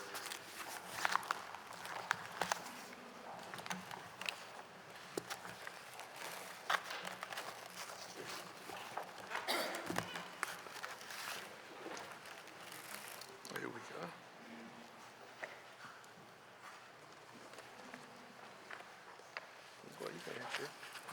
I'm going to let Manny Citron, Chief of Staff, answer that question. Good afternoon, Councilman Manny Citron, Chief of Staff in the Philadelphia Department of Labor. So we have 57 positions budgeted for the current fiscal year. 14 of those at the moment are listed as exempt. So 14 are exempt? Yes. Thank you. And can you provide us with the difference in, I guess, the median salaries between the exempt employees versus those that are civil service? So I don't have it broken down to that level in front of me. I do know that I can share that the average full-time salary for all of our positions is $79,552, and the median is $63,328. And that's for the department as a whole. And Councilman, we'll get you an answer to your question. Yeah, of course. Thank you. And one more question for the Department of Labor, Office of Labor. So your Office of Worker Protections investigate claims, that are presented by the most marginalized in our city. Given the current staffing levels, I think, our staffing levels for that particular office is among the lowest in the country. And so how do you intend to essentially cut down on the complaint time, which I believe is currently 120 days, essentially? So about 46% of the complaints that come in are resolved within 90 days. 93% last year were resolved within the course of the year. So, of course, we would like to see that number trend downward. We think that given the staffing level we're at right now, that is a decent place that needs more attention and more work. I will say, I know part of the conversation is on additional staff. We do have vacancies in that unit, and we have been working diligently to fill those vacancies. I know the director just yesterday signed off on offer letters for 4 additional staff specific to the Office of Worker Protection. So we think that will alleviate, once those people say yes to their offer letter and start with us, we think that will also drive down wait times for So I service. I can't hear the percentage you say. It says 46% within 90 days. And Yes, then, that's correct. And then, so I guess the other 54 is what's the? Longer than 90 days. 93% are completed within a calendar year. So, okay. Thank you, appreciate it. Thank you, Mr. President. You're welcome. The chair recognizes Councilwoman Catherine Gilmore Richardson. Thank you so much, Mr. President. Thank you all again. I just wanted to go back to some of the information I heard really quickly before I moved to Philly Stat 360. The CAO talked about the limited assessment across some departments regarding compensation decisions. I'm asking because I know that when the Home Rule Charter was first instituted in the city kind of undertook an overarching process to have a compensation analysis relative to, making public sector pay more on par with private sector pay, to make public sector positions more attractive to individuals. And so I asked, I think I heard you say that limited assessment happened across some departments. Could you detail which departments? And then also, from a numbers perspective, if you could talk about, or maybe OHR has this, the total amount of city employees, whether the position is vacant and currently not filled and/or filled. So the total number of city employees, the total number of vacancies across government as a whole. So again, good afternoon, Camille Duchasset. The total number of vacancies across the city as a whole is 5,900, and I believe 63. So Okay. I probably shouldn't guess on that, but we're in the 5,900 range, right? And I would have to get back to you on the complete complement of filled positions. I can get that number to you very quickly. Okay.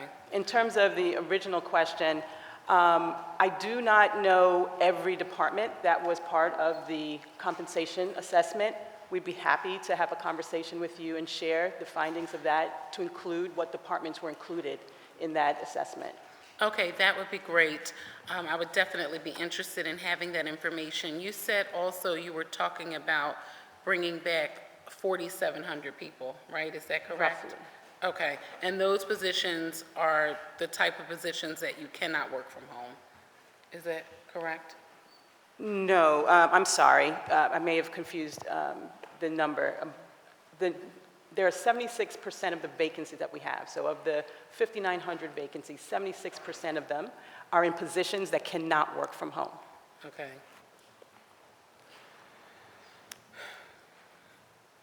Okay. Okay, thank you, and I'll wait the additional Absolutely. information. Okay, excellent. Also, I wanted to ask a quick question about Philly Stat 360, and excited to see Kristen Bray, because we work together really closely on the Nuisance Business Task Force, and I'm thankful for the work that she undertook in the law department. Was really, really helpful to us, and we added $1 million in Class 100 last budget cycle for additional attorneys strictly around this Nuisance Business Task Force. So I do want to talk about that, but I also want to talk about this new Philly Stat 360. I guess it's helping us better understand the quality of life issues that individuals are encountering across the city of Philadelphia. And so if you could just provide us with additional information about the plans for Philly Stat, what is the timeline, how will the data be shared, how can members of council engage in the development and the deployment of Philly 360, of Philly Stat 360, and just the employee complement there. And I ask because, of course, now I've been here long enough to have been a part of the team of constituent service representatives who work with the then managing director on trying to assist them with understanding how they can set up 311. That's a conversation for another day. But I just want to understand how we can interface with that system so that we understand the type of data that's coming across, and particularly for the district council members, because that information is helpful to them. Thank you, Councilmember. Kristen Bray, Chief Counsel to the Mayor and Director of Philly Stat 360. So Philly Stat 360 is a new initiative of the Parker administration, and we are building out, and we have a bold agenda that we are going to be looking at how we problem solve for our communities at a very high level. And as we're building out our problem solving model, we are going to be looking at how different departments are delivering services to the community. Are they delivering them timely? Are they delivering them successfully? What are the barriers to delivering those services? Are they delivering the services appropriately within the communities and with equity? And are we distributing resources appropriately? We will be using data and we will be using evidence-based practices to make sure that we are delivering those services appropriately, and we are eventually hoping to create a computer dashboard where the community can see how their services are being delivered. I think to the extent that the council members are getting information from the community as to the problems that they are facing, and we know that every district has its own challenges to its own community, that information can inform the work of how the Parker administration is going to deliver services to the community. Right, I appreciate that, and I just add there, how will Philly Stat 360 work with Philly 311? Because I will tell you that, and we've talked about this over the previous administration as well, so this is not like a new issue. But the concern around Philly 311 is that you get a message back saying that the issue has been received. It does not mean that the issue has been resolved. It's just been received by that particular department that's tasked with handling said issue and/or concern. So how would Philly Stat 360 work with and talk to Philly 311? Because we also find, and you know, my office, we do a ton of constituent service cases. I have one of just the best constituent services directors in Beth Strain Berry, but we find that it's very difficult for 311 to go through multiple departments for a case. As an example, if a case touches, I'm just using this as an example, streets, L&I, and water, it's very difficult for 311 to traverse through all three of the departments. So how will Philly Stat 360 work with 311? Because it's all constituent service, quality of life issue related. And I heard the bell. I'll come back. I hear you, Councilmember, and 311 is one part of the data that we would be bringing into Philly Stat. The other departments also have their data, so we would be building upon a model and grabbing the data from the different departments to see if the issue is actually resolved. 311 is a separate department than Philly Stat, but we would be looking at, as part of our model, of giving feedback to 311 or giving feedback to the other operational departments about how they're reporting into these systems and making sure that they actually are delivering services. Because I hear the frustration as someone who lives in the city that you call 311 and something is marked closed, and in fact the issue has not been redressed. And that's very important that we are showing the people who reside in this city that they have a government that is responsive to them and responsive to their concerns. And if we cannot be responsive to their concerns, we need to figure out why and problem solve for that and come up with a solution. No, I appreciate that. I heard the bell, and I'm going to respect the clock, and I'll ask Council President that I'm able to come back on the next round if we have one. But I just so appreciate the work that you have done with us on Nuisance Business Task Force, and I'm excited that you will lead this effort because I have faith in the work that you do. I know of the good work that you do, and I'm looking forward to continuing to work with you in particular. Thank you so very much. Just a quick one regarding Philly Stat 360. It's about 15 positions budgeted for this particular initiative. So are all of the staff dedicated to Philly Stat 360? And then there's also, in terms of the expense, transportation. So explain to me the transportation component, as well as are the 15 staff positions dedicated to like this computer software? So with regard to the positions, the 14 positions, with the exception of myself, are dedicated to Philly Stat 360. I wear a dual hat within the mayor's office. With regard to transportation expenses, they would be related to ensuring that as part of our model is ensuring that we are following up with the departments and going out to sites. So for example, if a department says that it has resolved an issue, there has to be some accountability that somebody within the Philly Stat office has eyes on it, and they will be going to sites to follow up to see that complaints have been redressed on it. And we'll be doing that on a statistical basis and trying to pull out different sites to make sure that things are followed up. So is the transportation what? Vehicles, transpasses? Yes, vehicles. Vehicles, okay. So we already have a fleet department, so this is, explain that part to me, because we already have fleet services, cars on loan, so this is on top of that. Just want to get an idea. Council President, we'll look into that request and get back to you in writing ASAP. Okay, and specifically, if Yes. it's transportation, on top of us already having a fleet department that already provide cards for staff in various departments, how did this one particular department get a whole set of transportation vehicles dedicated just to them? That's all. Absolutely, and we will definitely get back to you on that. Thank you. All right. The chair recognizes Councilman Jim Harity. Thank you, Council President. This is just more for my clarification, because I've been meeting with some people and there's like kind of different things out there, and I think kind of misperceptions. The Turn the Key program for the city employees, I love that. But I was with District Council 47 talking to them and just was curious and asked them how their members felt about it. And their response to me was, well, it doesn't really help us because our employees are, make more money than, I guess, the qualifications for the program, which they told me was $45,000 a year salary. That was the minimum, which I then found out was not the case. It's actually more like 80,000 is the income level.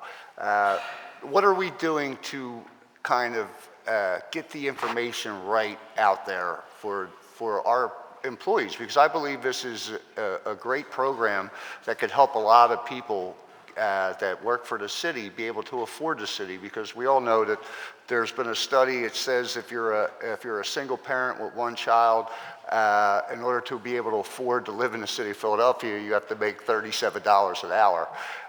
And you know, a lot of times our city jobs do not pay $37 an hour. So the Turn the Key program is something that I believe in can help us get more of our employees into neighborhoods, which will then also help the neighborhoods, because you know, somebody from the city moves in on a block, you know, things start to get done. So I'm excited about getting more employees of the city into some of these housing, but we need to do a better job of explaining the actual criteria to do it, because there's a lot of misconceptions. If you ask a couple of different people, they're going to tell you different numbers. And I think that, you know, the program's a great program, and I'd like to see more of our city employees get in there. So in a general sense, how are we going to advertise these programs and stuff like that? Because we don't really do a good job with that. It's the same thing with the programs we have. I was complaining about us not having a lot of programs in my neighborhood, and then actually did the research and found out we have a lot of programs in the neighborhood. The fact is nobody knows about them.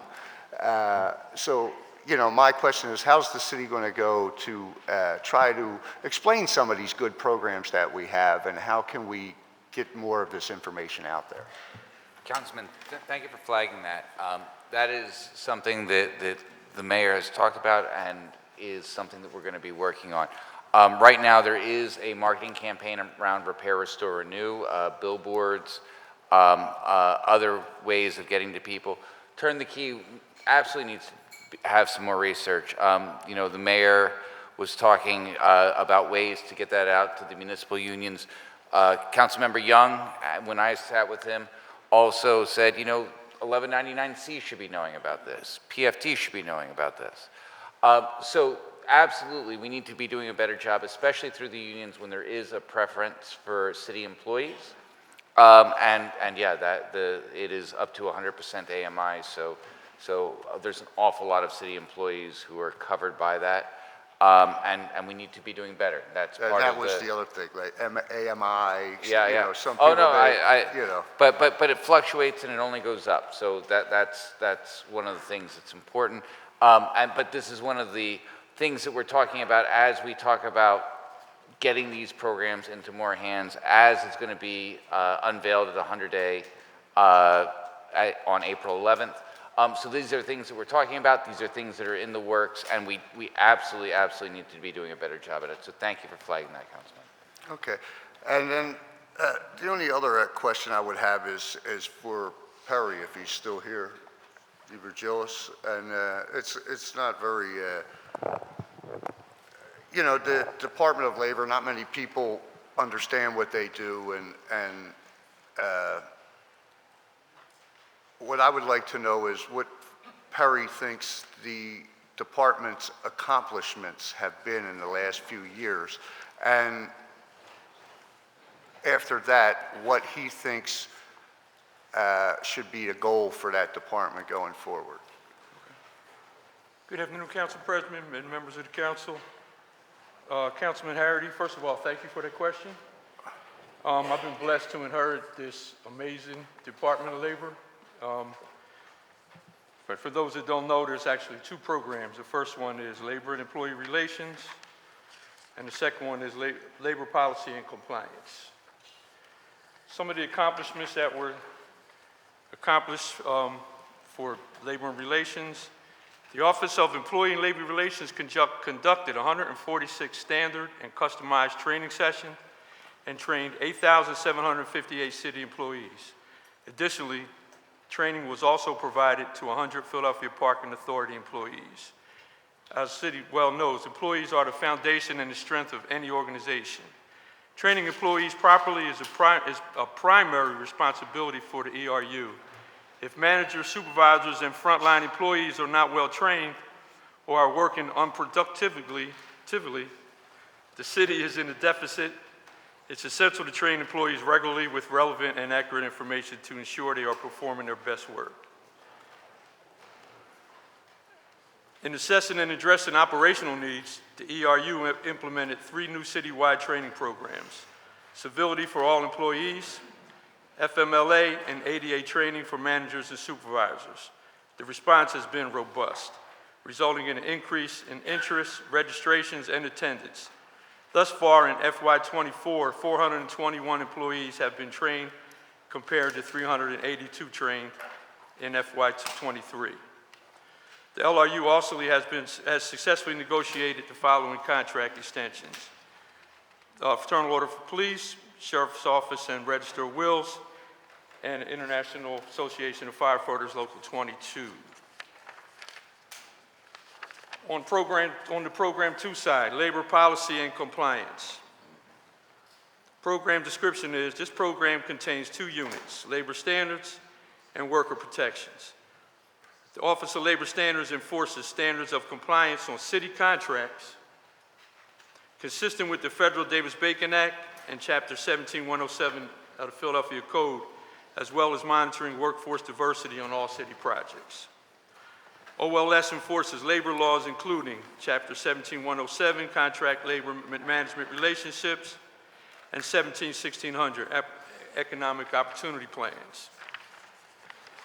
The Office of Worker Protection enforces and advances certain labor laws including Chapter 9, 4100, Promoting Healthy Families and Workplaces and All Pandemic Amendments, Chapter 9, 4300, Wage Theft Complaints, Chapter 9, 4500, Protections for Domestic Workers, Chapter 9, 4600, Fair Work Week Employment Standards, Chapter 9, 4700, Wrongful Discharge from Parking Employment, Chapter 9, 5000, Employee Protections in Connection with COVID-19 Emergency Health Order, Chapter 9, 5600, Workforce and Career Pathways Information Sheet, and Chapter 9, 3303, Use of Tower Cranes.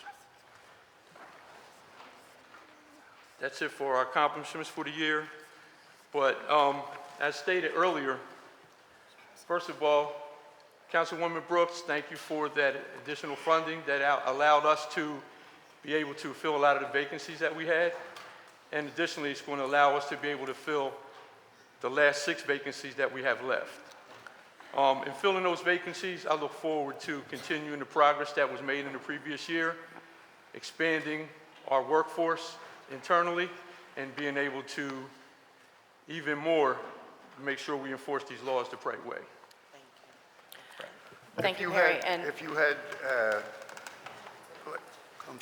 had one wish, let's say, what would it be for to help your department in order to become maybe more efficient or something along those lines? Is there anything that you think the department is in need of? Yes, once we fill those 6 vacancies, additional funding to be able to expand. Of course, additional funding, right. Okay. Right. All right, thank you. Okay, Appreciate thank you. that. Thank you. Yeah. Okay, I Ms. opened it Brooks. right up, right? Open it right up. Good job. Young man giving you her props for getting them some more money, you know? That's why it's called Working Families Party. Thank you. Taking care of business. Remember her champion that issue. We're about to wrap this thing up. The chair recognizes Councilmember Nina Ahmad. Thank you, President. I just came back from a flag-raising ceremony for the Independence Day of Bangladesh. I'm a Bangladeshi American. The place was full of, you know, South Asian faces. And when I looked at the staffing levels here, I see in the addition of new hires, 0 Asian Americans and Pacific Islanders. So I wanted to know first, what is the current percentage of AAPI in the mayor's office? And is there a reason why there were 0 people added who come from the AAPI background? And just as a point of reflection, when I was the deputy mayor, I was the first person in Jim Kenney's administration to be a part of the cabinet, ever an Asian American, when we are 8% of the population in this city, and 11% represented in the small business arena. So we bring a lot of value. So I want to know, since I left, I don't believe there were any other cabinet level appointees, either by Jim or in this current administration. I don't know for this current, I could be wrong, but I would love to see what your plans are, what is your current participation, representation level now, and what do you need, what will you be doing going forward? Thank you, Council Member. So we can and we will do better, and you can hold us accountable to that, as we are working with our Office of Diversity, Equity, and Inclusion, as well as our CAO and OHR, looking at our hiring practices, our recruiting efforts. We'll be the first to tell you that we saw the numbers as well. It stood out to us as well. It stings. We can and we will do better. And what is the path forward to better? What are you doing? Do you have Yeah, pipelines into communities? I haven't, nobody's come to me to ask, are there people you could recommend? Nothing. In fact, you know, when this transition team was being put together, I had to ask why there was no AAPI representation. I had to personally ask and put the word in. So I'm just saying this is constantly overlooking this community is not a good thing. If we are going to be an inclusive city where we bring value to the economic arena here, and for us to have to do this every time, it is, all people of color know how it is to be overlooked and made invisible. So I'm watching, and I need a plan from you to tell me what it is you're doing, which, the AAPI community is very diverse. Do you know what the breakdown is? What connections do you have? What CDCs have you worked with? There's lots of them, and yet I see no reflection of that.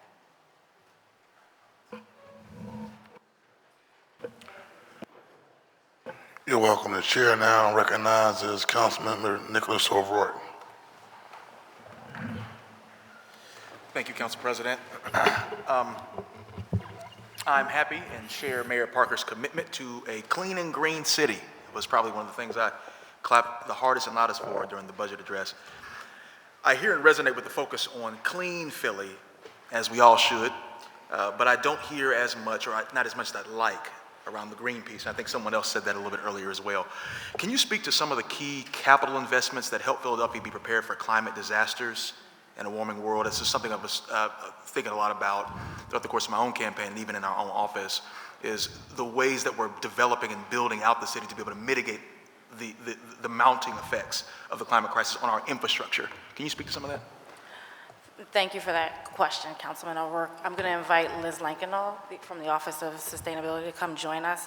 But I appreciate you talking about environmental issues. We know that Philly faces continued weather instability. For every year, it gets hotter, wetter, severe. The storms get more severe and intense. The floodplains continue to erode. So, the Office of Sustainability is doing the hard, tough work, not so sexy, every day, working with, the U.S. Army Corps of Engineers to help mitigate flooding. In Eastwick. Yeah. Long-term and short-term, actually immediate term when it comes to Eastwick. Addressing urban heat islands with their tree canopy plan, and, making sure that we stay on track for the city to reach its carbon neutrality goals. I'll stop talking and hand it over to Liz, but this is an important effort that we need to keep our eye on. Thank you. Hello, thank you for the question. So first I just want to touch on that the challenges of climate change, it really touches people, planet, and prosperity for all. We are in a situation now, we already see it, a hotter and wetter future. We are on target to exceed 1.5 degrees Celsius, which in Fahrenheit is about 35 degrees by the end of the century. So that creates a whole host of issues related to health and safety, environmental degradation, poor air quality, biodiversity is at risk. In terms of prosperity, there's workforce issues. People who work outside can't work as frequently outside. And then there are repetitive losses to residents. So there's a whole host of issues. In terms of key capital investments that would help Philadelphia be prepared, we do have an efficiency fund that really focuses on our municipal efforts to make improvements to buildings, to energy efficiency improvements, resilience improvements, looking at building automation systems so that buildings run more efficiently.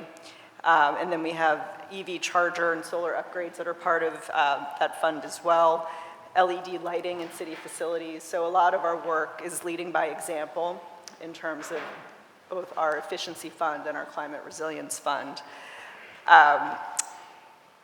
Members of our resilience team do sit in on the capital budget process to listen to what is planned by other departments so that we can advise.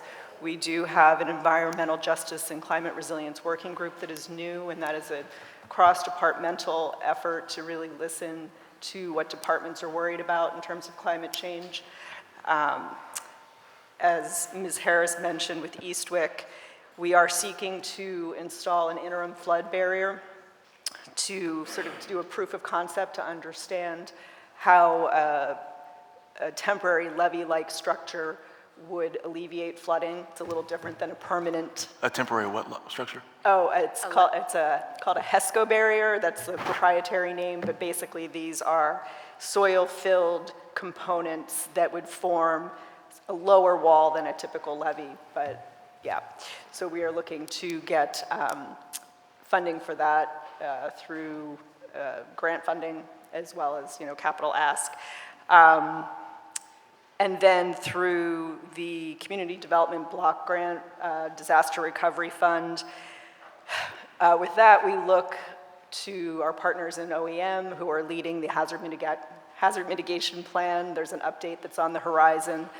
OEM convenes city departments to really look at various measures that are needed to plan for a hotter and wetter future. And so with that, they're focusing on resilient infrastructure, resilient households, mitigation planning, and match funding for hazard mitigation grants with the CDBG funds. PWD is making a whole series of improvements with their infrastructure to help urban flooding. In terms of working with L&I, and planning, we're all making sure that we are complying with local and federal flood elevation standards so that you're building above base flood elevation. Sorry. Well, I have still 2 more questions. I'm gonna keep it tight. We're in the 3rd round. It's a lightning round. That's your best question. And we can call her back because she got to come back anyway in front of us. That's where we at right now, Mr. Member. So all right? I'm going to move on to the next person, sir. The chair recognizes Councilmember Isaiah Thomas. Lightning round, we ready to wrap up for the day. Yep, I'll lead by example, Council President. While I'm waiting for Rob to come back up so we can do our dance again, let me get a couple things on the record real quick of things that I'll be looking for throughout the course of our budget conversation. All rhetorical questions, things that we could discuss in the future. Curious to know, why was Mural Arts budget cut by $1 million in your proposal, especially considering the focus on cleaner and greener Philadelphia and the great work that they do to beautify our city. Looking at the $10 million that we promised AMP last year, the African American Museum, wondering if that capital dollars are going to get dispersed. Huge fan of the sports fund. I sent the memo over to the mayor.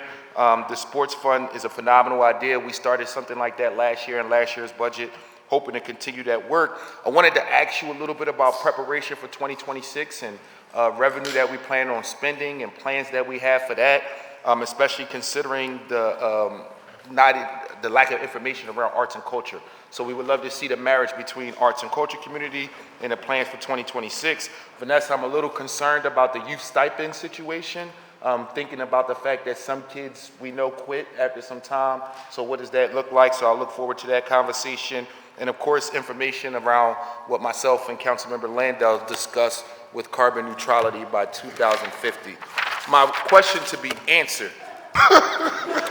So, the 5-year plan, your 5-year plan looks at an 8% increase in revenue from property tax reassessment, right? Two concerns there. Number one, I don't necessarily know if that's accurate because of the information that we know about our center city buildings. So when we look at our reassessment process, the first thing is, will the numbers be accurate considering that all of these center city buildings are going to lose their value because we're not doing anything to attract new businesses? And again, please don't mention cleaner and greener and anything around crime. So that's the first thing. The other part of that question is, as we look at this reassessment process, and I actually commend current Council President Johnson and other district council members, one of the things that we've seen was black and brown neighborhoods suffered more than anybody. Number one, looking at how their properties reassessed and how much they jumped in value, but also, and I was a part of the effort to do the best that we possibly could around public service announcements to inform people about Loop and Homestead. But again, for some reason, black and brown communities did not take advantage of Loop and Homestead like other communities did. So I'm wondering, right, how can you assure that there's going to be an 8% increase in revenue from property when we know we're going to lose a bunch of money based on the value of center city buildings? And I'm also wondering, what equitable lens will you use and what marketing strategies will you use this time around as it relates to the reassessment of homes and the impact, the negative impact that that has had on black and brown communities? Council President, if I can get a credible answer, this is my only question for this round that I want to answer to. Gonna be the only one. I gotta be keeping fair like I got the brother over there. So on the first part of the question on property tax, so our property tax projection, that 8% is just on the residential side. On the commercial side, we assume a 0% increase, and we also assume $1 billion loss in value from appeals. So we build in what you're talking about, which is that decline in building value, in commercial, on the non-residential side. So in your assessment, you've planned on the fact that most of our commercial buildings in Center City are going to lose their value, and in your 5-year budget, you anticipated that, and you reduced your real estate tax numbers based on the fact that we're going to lose revenue. That we're going to lose, yes, from appeals, that's right. But at the same time, you anticipate business growth. Okay, I'm sorry, Council President. Go ahead. Well, yeah, I'm not going to. Yeah, we just agree to disagree. So I won't. Yeah, we agree to disagree. So we also have extensive relief programs, and it may be to preserve time. Revenue is going to be here tomorrow. They can talk through all those. This is more of an assessment question, though, right? Because I'm talking about the assessment of the properties and making sure that they don't negatively impact black and brown communities. Sorry, I thought you were asking about relief programs. No, I'm a big fan of Loop and Homestead. We have better protections than any other major city in the entire country. What we don't do a good job of is making sure black and brown communities who need them the most are able to opt in. Yeah. So what's the plan there? So that's outreach on the relief side. That's outreach, which we'll talk about tomorrow. On the property assessment side, we will get you much more on that during the course of this process and before OPA comes to testify on the 16th. Thank you, Council President. We'll make sure we communicate our continued concern around revenue because we definitely do not disagree. We think that there's some contradicting information as it relates to the conservative projections compared to the lack of action. So thank you, Council President. Thank you. The chair recognizes Jeffrey J. Young. Thank you, Council President. Just one question. Can you tell us what's the difference between the chief legal counsel and the city solicitor and what the difference in their roles are? Yes, so our chief legal counsel differs from our city solicitor and law. So the law department provides advice to all city agencies. Our chief legal counsel is dedicated exclusively to the mayor's office to coordinate with the efforts of law as the mayor implements her new policies. Okay, thank you. You're welcome. The chair now recognizes Councilmember Jamie Gaudier. Thank you. I have a few questions about capital projects. First, 4 years ago, when I discovered that the affordable housing development that stood at the intersection of 40th and Market for over 40 years was going to be raised and sold to the highest bidder, my office and I took action. We instituted a zoning overlay to protect this site as well as other low-income housing developments in University City. The property owner then sued me and the city, and after thousands of hours and months of hard work under the leadership of now Solicitor Garcia, we won a historic settlement securing a $3.5 million tenant fund and a promise from the city to build 70+ units of low-income housing at the site. The existing buildings were demolished last week, and so now we must look to the future and make sure that the city's promise to the court and to the community to build these 70 new units of housing in this area of opportunity is fulfilled. So the question is the funding needed to build permanently affordable housing on the University City Townhome site included in this budget, and if so, how much? Thank you for the question, Councilmember. It is not included in this budget, but I think we look forward to, as part of the budget process, taking a hard look at that. Is this, can you talk about whether this is a priority for the administration, and if so, how are you approaching this conversation? At this point, I'm not really prepared to talk about what type of priority it is for this administration, but building housing is certainly a priority of this administration. Okay. Moving on to the zoo, our favorite topic. As America's first zoo, the Philadelphia Zoo has over 160 years of experience in conserving wildlife, caring for animals, and educating our communities. Recently appointing its first ever Black woman president and CEO, one of 2 in the nation, and sustaining a packed slate of year-round attractions, the zoo is now gearing up for its accreditation evaluation in the coming year. The zoo needs additional funding to update its exhibits and infrastructure to pass inspection, retain its accreditation, and be ready to entertain what could be more guests than ever in 2026. In light of the immense value this institution holds for our city, will the administration commit to giving the zoo the full funding that it needs to maintain its ability to serve as a key tourist attraction in Philadelphia? So the capital program includes, depending on the year, it's $2 or $2.5 million a year to help the zoo reach those goals. Okay, are you aware of how the proposed allocation relates to what the zoo needs to retain its accreditation? I understand that they have requested more than that. I also understand that they also have other sources of funding. And I understand this will probably be a discussion that we have throughout this process. Thank you very much. I look forward to continuing the conversation.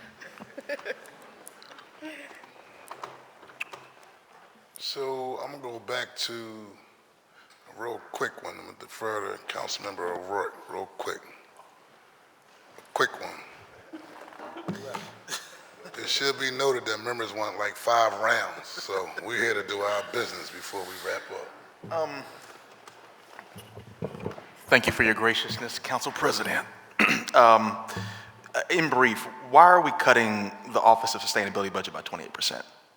That's really kind of the crux of the question. Sustainability. I'm sorry. Why are we cutting the Office of Sustainability budget by 28? I thought that would be clean and green. It's the same, right? Yeah, I think that's another case where there were one-time funds put in 24 that went away. I can get you more details on that. Okay. Okay. Good. Well, I can ask one more. does the admin intend to make free transit pilot programs permanent for city employees and low-income residents? We're still evaluating that. It's a 2-year pilot. 25 is the second year, so we will evaluate that during the course of the year. Okay, thank you. Okay, with that being said, listen, because I know all of you in the capacity of just separate from our professional lives, but we've all known one another in some capacity, rather it's working, rather it's just in the capacity of us just moving the city of Philadelphia forward. And I just want to thank you and your team, the administration, for coming, obviously, to council and being on the hot seat all throughout the day, talking about how we can make this a safer, cleaner, greener city with economic opportunity for everyone, right? And we share that sentiment. We share the spirit of that sentiment. And this process is about us just doing our due diligence and making sure we're fiscally responsible as an independent body when we come together and work towards approving a budget that's equitable for all the stakeholders here in the city of Philadelphia. But we do just want to thank you. We want to thank the whole entire administration team who have come out here today. We look forward to continuing robust conversation and dialogue as we work with other departments from this day forward. And so with that being said, the chair recognizes Councilmember Isaiah Thomas for a motion that the public hearing and meeting on the bills and resolutions before the committee today stand in recess until Wednesday. Are you here? Okay, I was looking, sis. Say less. Before we do the motion, I'm going to back up because you were our last individual to say a few words. The chair recognizes Councilman Gilmore Richardson. Yes, thank you, Council President. In the interest of time and out of respect for all of our colleagues, I will submit the balance of my questions for a written response. With that, I move that the Committee of the Whole stand adjourned or stand in recess until our hearings tomorrow, Wednesday, March 27, 2024 at 10 a.m. All those in favor will signify by saying aye. Aye. Those opposed? The ayes have it and the motion carries. I will see everyone tomorrow at 10 a.m.